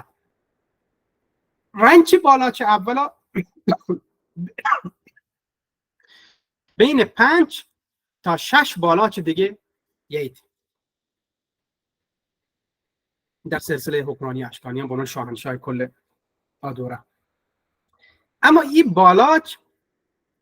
امتیاز چیه؟ تفاوتی چیه؟ بحث در مورد بالاچان چیه؟ بحث در مورد بالاچان ایشیه که اولا ایشان در منطقه تو که حکمرانی کنن که گوشند آتروپاتین و ماد و رندات تسلط پیدا کنند بر ارمنستان هم گرانت اضافه کنند که جزء حکمرانی ایران نه، همیشه با روم ایران جنگ چه ترکیه کنونی رومیان دستن، همیشه سر ارمنستان تو که اشکانیان و رومیان جنگ. بالاچ وقتی که قدرت به دست گیری شورش احتمالیان سرکوب کرد، چون در یک حکومت چون شو یحتگن از حکومت آتروپاتی نمیگه چی یحتگن از همه خط سلطنتی هم ای چونه که آییت و حکومت منطقه آتروپاتین بوده براتا دن و متوجه بیتن که آدگی براتی که آیی کمک کتا و همکاری کتا احتمالاً آیی چه من ناراض مبی آیی نام هم تیرداته نه تیرداد چه من ناراض مبی که من در جنگ تو کمک کتا من آدگی براتین چه حکومتان تقسیم کن بینوتی براتا ارمنستان رو به همین خاطر جنگ کن ارمنستان گری تصرف کن تسلط دریاری یونانیان دستی پچ گریتن و ارمنستان حکومت دادن که براتا تیردات اشکانی شد تیردات ارمنستان معروفه من باش اگه تیردات چین شو تیردات دیگه بوده چی تیردات ارمنستان معروفه چه ایدان حکمرانی خاندان بالاچ بر ارمنستان هم امتداد پیدا کرد هم آذربایجان که ارمنستان و ماد دوره کلا موروثی حکومتشان چیزی که آثار تو به دستیه چون به شکل موروثی در حکومت کنه که ارمنستان اضافه کنه ارمنستان تا هم حکومت موروثی پیدا کنه به دست یاره بالاچ فرهنگ سلوکیان رومیان که از دوره سلوکیان در منطقه تو که باش کپتگت این فرهنگ از بین برد بالاچ ملی گرایی بالاچ تلاش کردن که حتی سکیانی که جانتین با سبک گذشته نه جانتین که مثلا در رومیان باب بوده و سلوکیان این منطقه تو که اجرا کرده اکثر پادشاهان سابق و همه روشا اجرا کردن روانته اما بالاچ روش عوض کرد بالاچ در حوزه زبانی زبان اما پارتی دوره تو تا کشان بوده آیا رسمیت گشتری دادن آیا ترویج دادن در حوزه فرهنگی و تمدنی کار کرده 30 سال حکمرانی کرد حکمرانی چون باز طولانی بوده و در این دوره تو که امن و امان تقریبا برقرار کرده جنگان کلا از بین روانته و یه اقتداری از وقت پیش داری همین مسئله باعث بیتن که در دوره بالاچ اول تها کلی منطقه یک به نحوی به این شخصیت سر به این مجموعه سر به این خاندان سر و حتی خود شخص بالاچا این نوع افتخاری بکنن حالا سلسله شاهنشاهی اشکانی خط سلطنتی از خط عرش که یحته بوده مثلا سناتر کرند یا دیگه خط سلطنتی بوده هنوز یحته منتقل بوده به خط سلطنتی بالاچان بالاچ اول چرا پاکور حکومت که پاکور نامه ما در بلوچستان گندیم ولی بر من انگه ثابت نبوده شد ترکا باید گو هم دیگه گره ورانته نه اشی در جنگ تو که بود رفته بودن که بوده یحته دان ولی یک تعامل ارتباطی بین امپراتوری که بلوچان در حوزه شرقی تو که هستین و خاندان بالاچ موجوده من نسبتا تو در جنگم تو گنده من در توضیح تشریحاتم شدشون گشته بالاچی رنده بالاچ که معروف به نام بالاچ دوم یا سوم خب فقط عدد متفاوته نه یعنی یا من خاطی گوشنگم که چیه مبیتم میکس مبانتم بالاچ اول فوت پاکور یا پاکورا سه چوک هستن پاکور چوک یکی بالاچی کشی بانان بالاچ دوم لحظه گوشن تی لحظه دیگه بالاچی ادان ناکوزاتین توزاتین سیادین که دیگه پادشاهی منطقه هست به خاطر میشه لحظه چه پادشاه بالاچ سوم هم یاد کنگان پرچک این بالاچ دومی که یهتی پاکور چوک گویتی دو براتا که یکی خسرو اشکانی همچون خسرو اشکانی که گویا خسروه که خسرو اشتباه گرگنوی و یکی مهرداد پنجم مهرداد خسرو مهرداد براتنتی همچون مهرداد پنجم تاریخ نگاران یاد بکنن و خسرو اشکانی ایشا براتنتی از همه دوره‌ای که پاکور حکومت گیری اختلافاتی ایجاد بی پتلوتی بالاچ دوم حکومت به دست بگیری شاهنشاه بی ولی آدگی براتن گوشن که ما باید ببین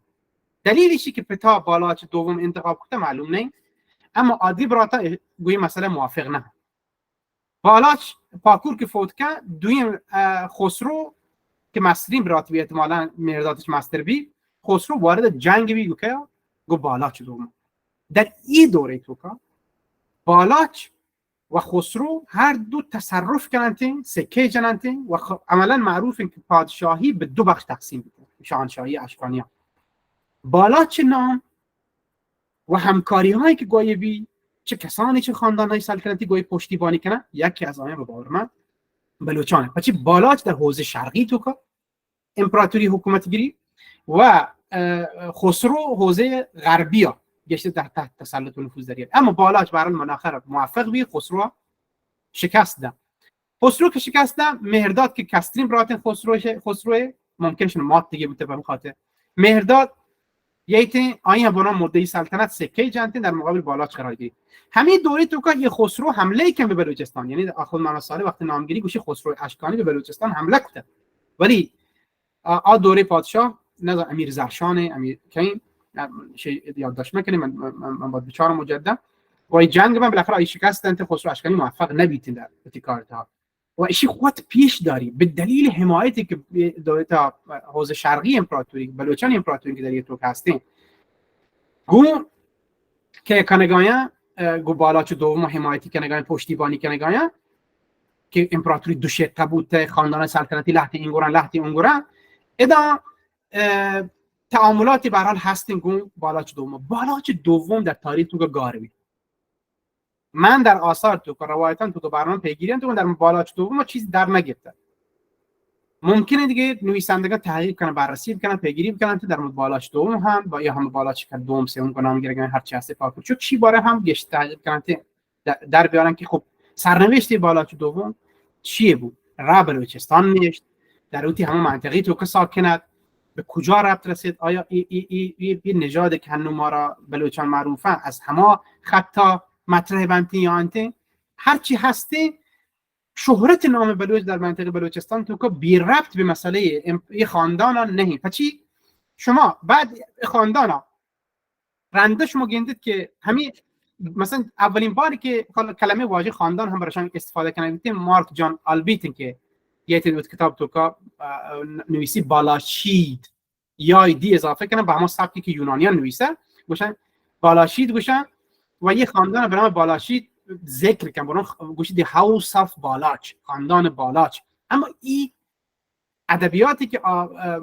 مارک جان آلبیت استفاده کنه گاهیش سابقا هم موجوده. مثلا در کجا در دوره ساسانیان تا وقتی اردشیر بابکان یه اشکانیان شکستند آخرین نقطه‌ای که در اساس تاریخی گوشن که باقی مانی و در مقابل ساسانیان مقاومت کردن و جنگ کردن همین حوزه آذربایجان و ارمنستانی حوزه اشکانیانه که گوشنتی که خامی خاندان بالاچ کسی آخرین خاندان پش کرد تمام مناطق تحت تصرف بالاخره ساسانیان قرار گرفتن در این حوزه غربی مخصوصا که نام گرفتن. رنده نام ایشان به عنوان یک دولت مجزایی که حکمرانی کنن پادشاه نسل پادشاه هستی ساسانیان پادشاهان بعدی باره هم در مورد اشاره کردن رنده شکست ورنده شاه هم از بین روند ساسانی بودن هم پادشاه معرفی کردن. اما هرچی ها نام ایشان در حوزه آذربایجان نصیر دشتی که یکی از محققان تاریخ بلوچانه این هم ذکر کنی مثلا. اما نصیر دشتی نرو یه ذره بر نگردی به عقب یا اشتباهی در مرتکب بیایشین که ای گوشی بلوچان دقیقاً از همین دوره تا برگشته گرفته در حالی که ما از لحاظ نژادی تاریخی و مهاجرتان اصلی که بنیادی این که صورت گرفته ما چارگانش از دوره ماد ایشان ناما صورت گرفته در بلوچستان که یا امتداد پیدا کردن در دوره اشکانی رندا بر اساس حکومت مادی که شما بوده بر همه نام سر یا انگوشن تا ما شما سیاده چون من اصطلاح کنونی ذکر کنم ما شما سیاده وشان ارتباط نزدیکتر هم برقرار کردن در دوره اشکانی که تبدیل به امپراتوری بنتن کل حوزه امپراتوری شرقی تو به نام امپراتوری نام مختلف لحظه گوشن بالاخره گنجفران لحظه گوشن پارتان لحظه اشکانیان هند لحظه گوشن پارتیان هند هر چی هسته این امپراتوری بلوچانه با هر نامی که شما نامی کرده که ما اما بلوچان باشه. به هر شکل به احتمال قوی آن چیزی که ما هنو از کلمه واژه بلوچ هستیم از همشان انشعاب پیدا کرده و به بلوچستان کنونی روسی یا بر اساس ماندگاری یکی از شاهانی که یک هم ماندی چوکانش نماسگانش مردمانش یا به خاطر ایشی که این مردمان که رنده باقی مانان در دوره چه ساسانیان دوره تا ما کلمه بلوچ من رفت مطالعه کردم تحقیق کردم بررسی کردم ما واژه بلوچا در دوره اشکانیان نگندیم، در دوره مادون نگندیم. یعنی منظور از بلوچ کنونی که ما باشیم ما بلوچ نه، بالا چه گندیم. ما در دوره اشکانی واژه بالاچ و بلوچی که هسته ایشان در همون حوزه آتروپاتی مثلا خاندان بالاچا نام گرفتن. در دوره من ساسانی ایشان از آثار که پشکپته انگت همی منطقه به نام مثلا واژه های کوسون استفاده کنن که همه کوچی یا مکران استفاده کنن که ماکا در آثار تو که موجود هستیم. اما کلمه بلوچ مثلا انگت هم تو چندان مشاهده نکنه. ما واژه بلوچ ها رفته در همین دور انتها بار اول در آثاری مشاهده کنه که آثار نویسک بودتگن در دوره اسلامی. فردوسی مثلا نویسندگان تاریخ نگار بسیار زیادی هستن که رندای آمده در دوره اسلامی هر کس. تمام اینا واژه بلوچ شیارته گوشن که بلوچان یک از اقوام شبیه کردان در همین منطقه تو شکل نگاین. این چه قبیله ایش هسته، 5 مثلا قبیله و کوچن باره هم ذکر کنم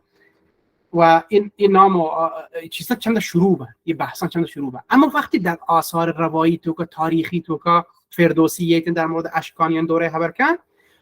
پارتا که ادایه مسکنی زورته به نام بلوچ یاد کنگاین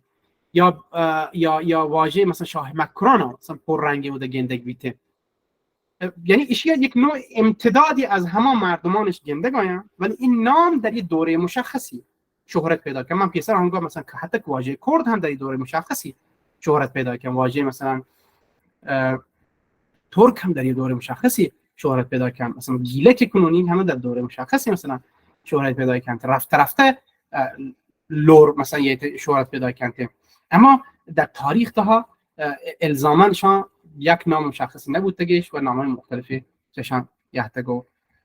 درخته. من خیلی بحثا چمدا جمع کنم به خاطر که من زمانش خسته بودتگی من باز طولانی بود بحث. من توصیه کنم که اگر شما علاقمندید گشته در مورد یه مواردی که من مروچی گوشته خبر بودم گشته بوان تاریخ روزانه با کتاب پابلیش کنم منتشر کنم تونید آیا به هم اسناد و مدارک بررسی کنید و همچنین که جای استفاده بکنید تحقیقات اضافه بکنید، همچنین که سعی بکنید که بلوچستان راجدابتر تاریخ زنده بکنید. اجازه بده که من بلوچستان تاریخ در واقع این چه سال غبار وارته مانته در صفحات مختلف تاریخ کتابان تو قبل مردم در مورد تحقیق کافی کاملی نکتب بی کسی که در این بخش کار کن آی ماشموقاتیم بلوچانه هیچ کس نیته بر ما تاریخ ننویسی، کسی بر ما تاریخ بنویسی تاریخ به همه چیز نویسی که وطلوتی همیشه گوشن فاتحان تاریخ نویسن. اگر کسی یحته بر ما تاریخ نوشته مثلا منطقی تحت تسلط و در ارتد مخصوصا در وقت دانشگاه ها اربوتگم رشدش بوده توسعهش پیدا بوده و ایشی قرین بوده با موضوع دولت ملت سازی با مسئله فارس با اونان تسلط برتر دیگ و انا با قدرت ها شان تمامی حال که چیزانش سعی یا فارسی سازیش بکنن یا آینه به نام مثلا ایرانی بیرون جوری تجلیش بدن جلوش بدن که مثلا حضور بسیار از ملتانی که نقش بسیار محوری ایفا شده مبیتش شو در تاریخی آثار تو که باید که موجوده من زانو مرفته مانته مطالعه تگم زانو این محقق یحتشان دیستگنشان ولی به دلایل راغب نبودن که به این موضوعات بپردازن. پس کسی که تاریخ نویسی کسی تاریخ سر کار کن و تاریخ رشد بدن و پروژ بدن و توسعه بدن به خود همه مردمان جنن که مال منطقه هم ملت جنده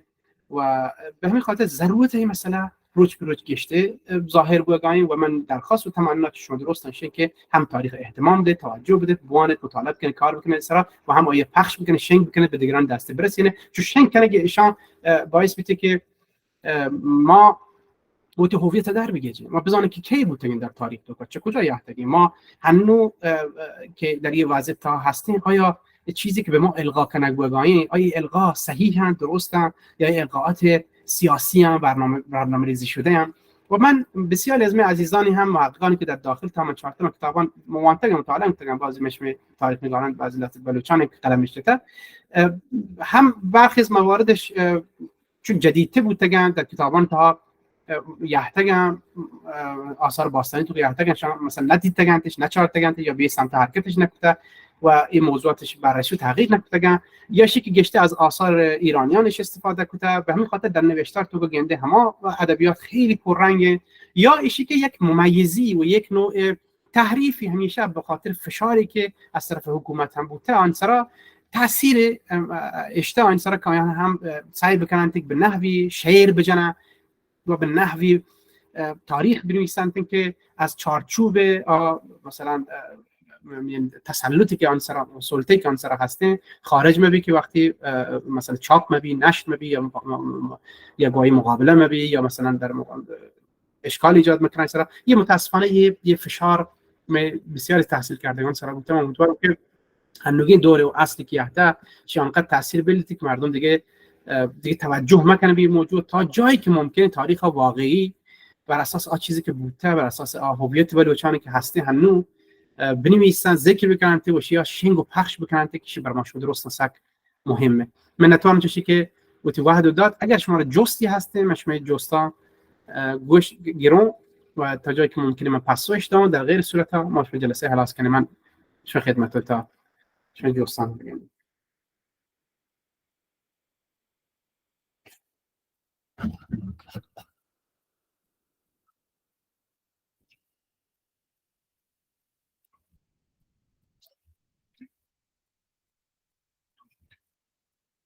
اصطلاح کوچ یا واژه جز کتا بولان کوچ من باور برشن که کیچ گرفته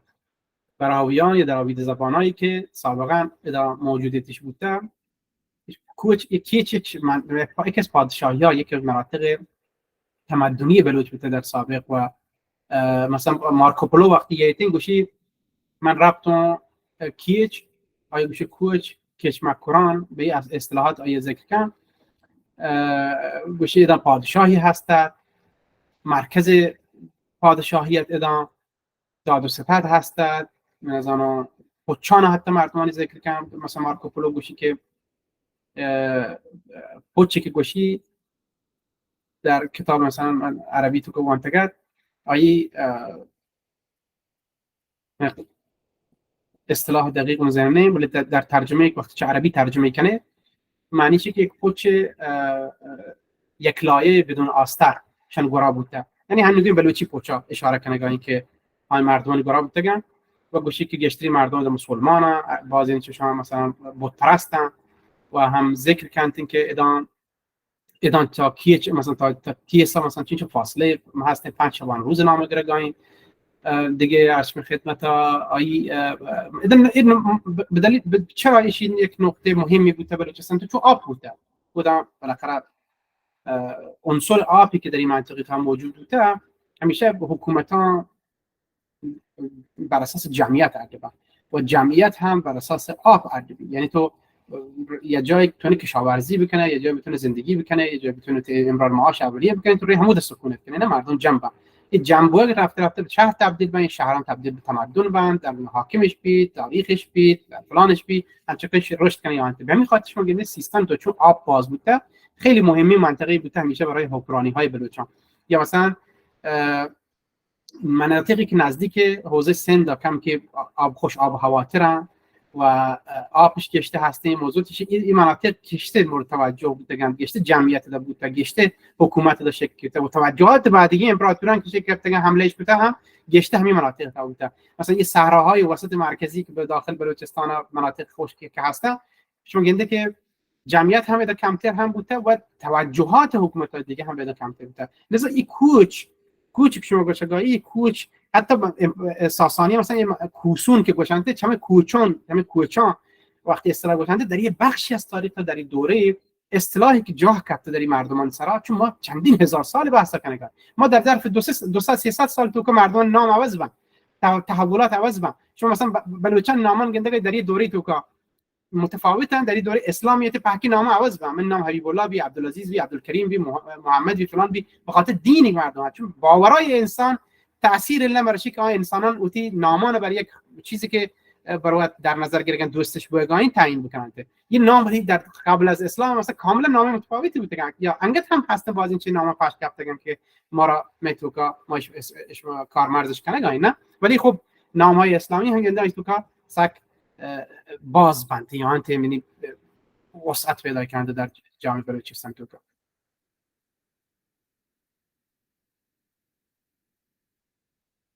ها نه این یکیش موشه یک نام کیچی هست نشان لقبم مردم وتر شهرت داده به خاطر کیچی چون کیچ مردم منطقه بوده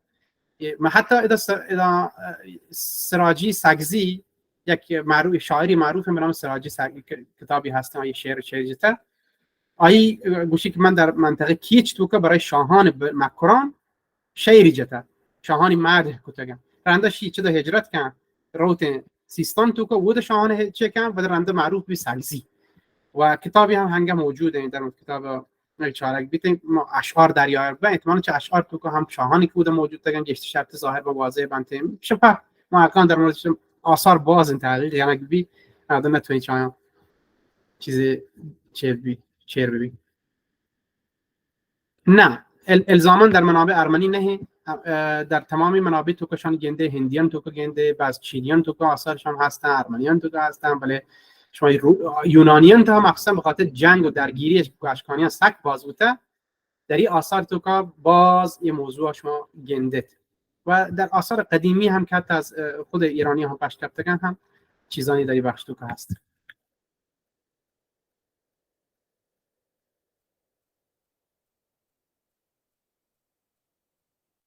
چرا در مورد بلوچ پیشنهادات نامای کلمات اصطلاحات بسیار زیادی داریم به هر کس به ظن خود یاره و نه یک توضیحی تشریح ده که بلوچ کجا یافته ایشی منی باوره که احتمال قوی بلوچ نام چون نصیر داشتی هم پیسر موضوع و کتاب تو بیان کنه اما یک نصیر داشتی کم که مسئله برگردیم به شعری از اشعار فردوسی گوشی که حمله کردن در کوه سرا و بعد همین منطقه تو گوشی حمله کوته ولی بلوچم سرا و چند در کوته این مسئله رد نبی چون در دور ساسانیا و آیان به بالاچم سرا و حمله کو در نهایت آخری حکمرانیت هم اما این چیز رد بیتن که بلوچ الزاما همان تنها نژادش همشی به چمود چست یا تغییر شده چون ما قبل از آیه گندگان که بسیاری از قبایل موجودات پیدا کردن از دوره مادا یا هم در سکونتش اختیار کنه و شاه هم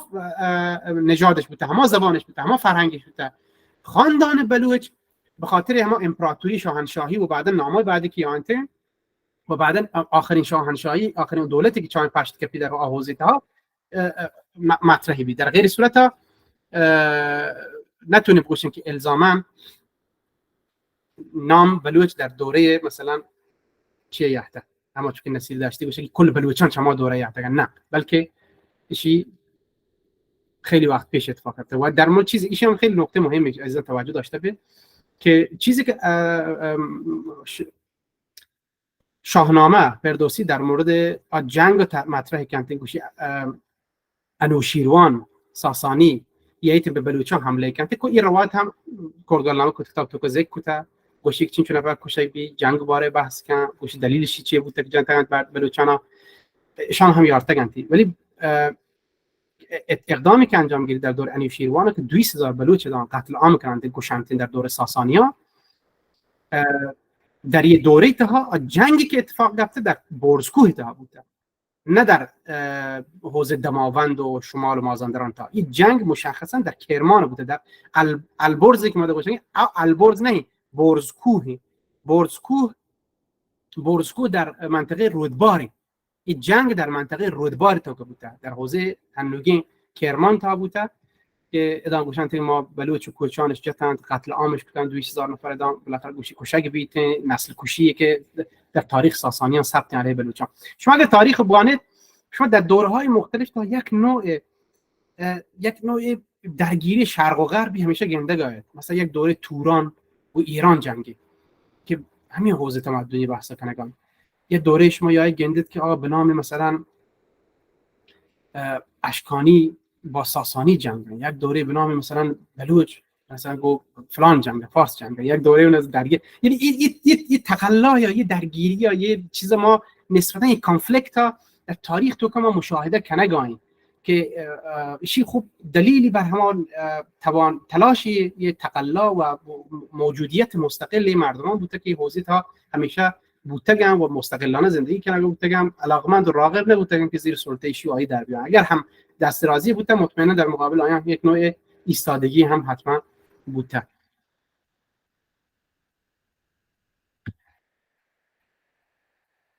خب این سوال جالبی گوشی که آیا نژاد قوم بلوچ به آریایی میرسد؟ چیزی به نام نژاد آریایی نیست. هیچ چیزی به نام نژاد آریایی نیست. در موردش من قبلا هم بود کتاب صفحه تو که حالت ویدیو هم منتشر کرده. اصلا واژه آریایی از دوره نازیان ارد بیتیم.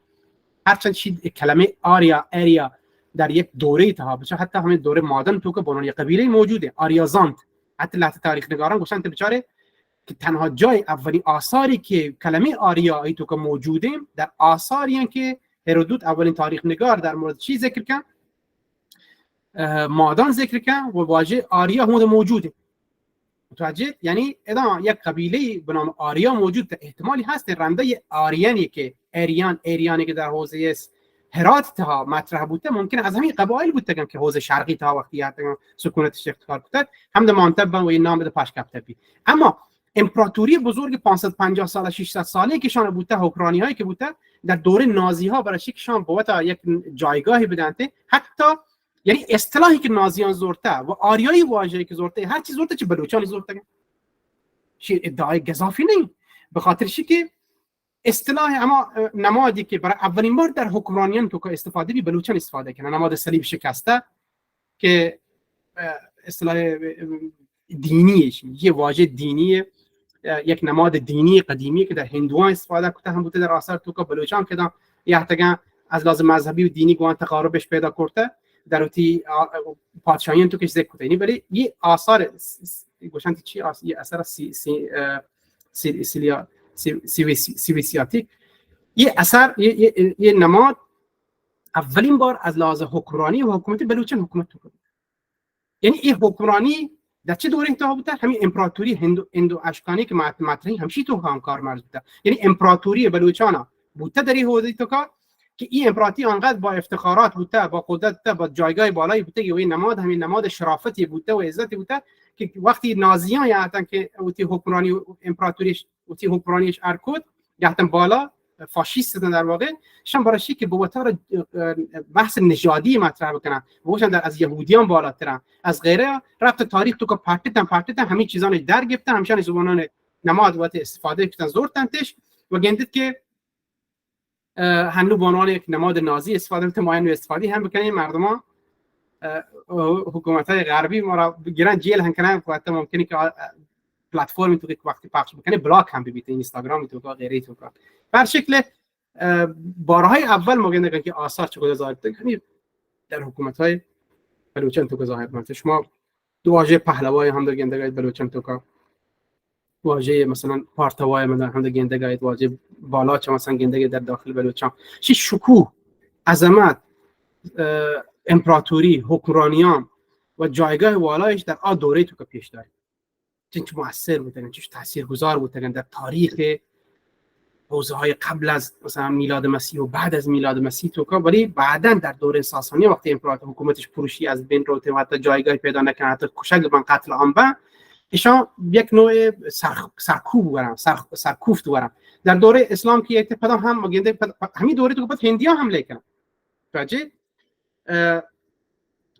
هندیان هم منطقه تو که با تسلط پیدا کردن. یعنی در اواخر دوره ساسانیان تو که بلوچستان و مکران باز هم هندیان دست کپی. یعنی شما فکر بکنید هند ساسانیان از پنجمی پادشاه تقریبا پس ساسانیان عملا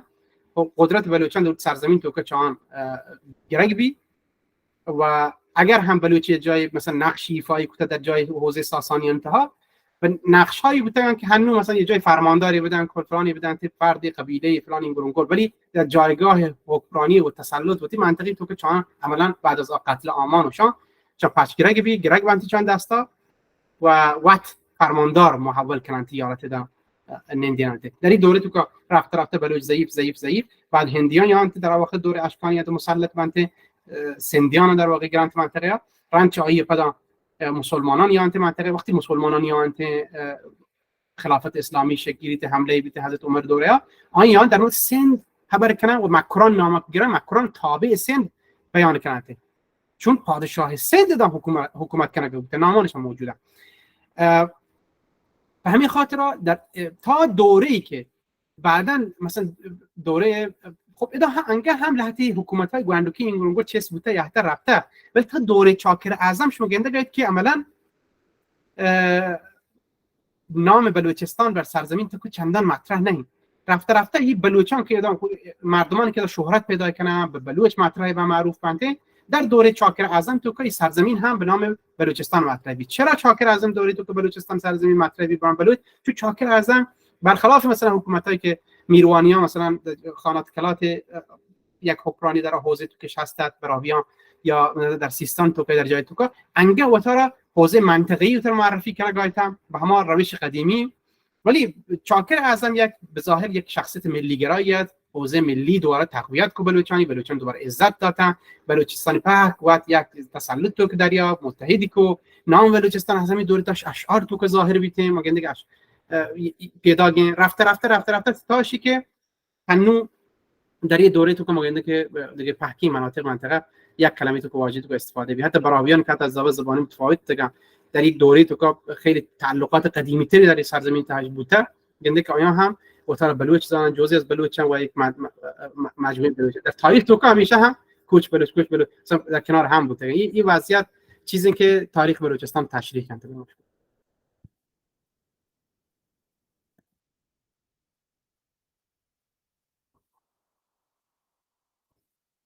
خب کسانی که آخر یهتگت و دیوان تو که اضافه بودگت منتوارم که شما ولی من دیوان تقریبا آخر رستم و خلاص کنه کنیم لحظه دوستانی که مطرح بودید من جواب دادم و مجددا من پیشنهاد دادم که من همین روشم تو که تلاش کنم که کتاب پابلش کنم شنگی بکنم اگر شما را رسیدگی تونید تا کتاب بوانید به تمام امورات دسترسی پیدا بکنید اما ضمن آیه من جهد داشتیم که انشالله همین ویدیویی امکان ما رو چیز ضبط کنه به طور کامل یوتیوب تو کیر بکنم او رو کیر بیتین شما تونید دسترسی رو ببینید به درستی چند ساعت برنامه‌ای که ما را مروچی بیتین منتوار اگر دیگه جستی نیست عزیزان ما دیوانا بند کنین و مروچی جلسه خلاص بی که شما هم باز منتواری کنم تشکر کنم که بهروز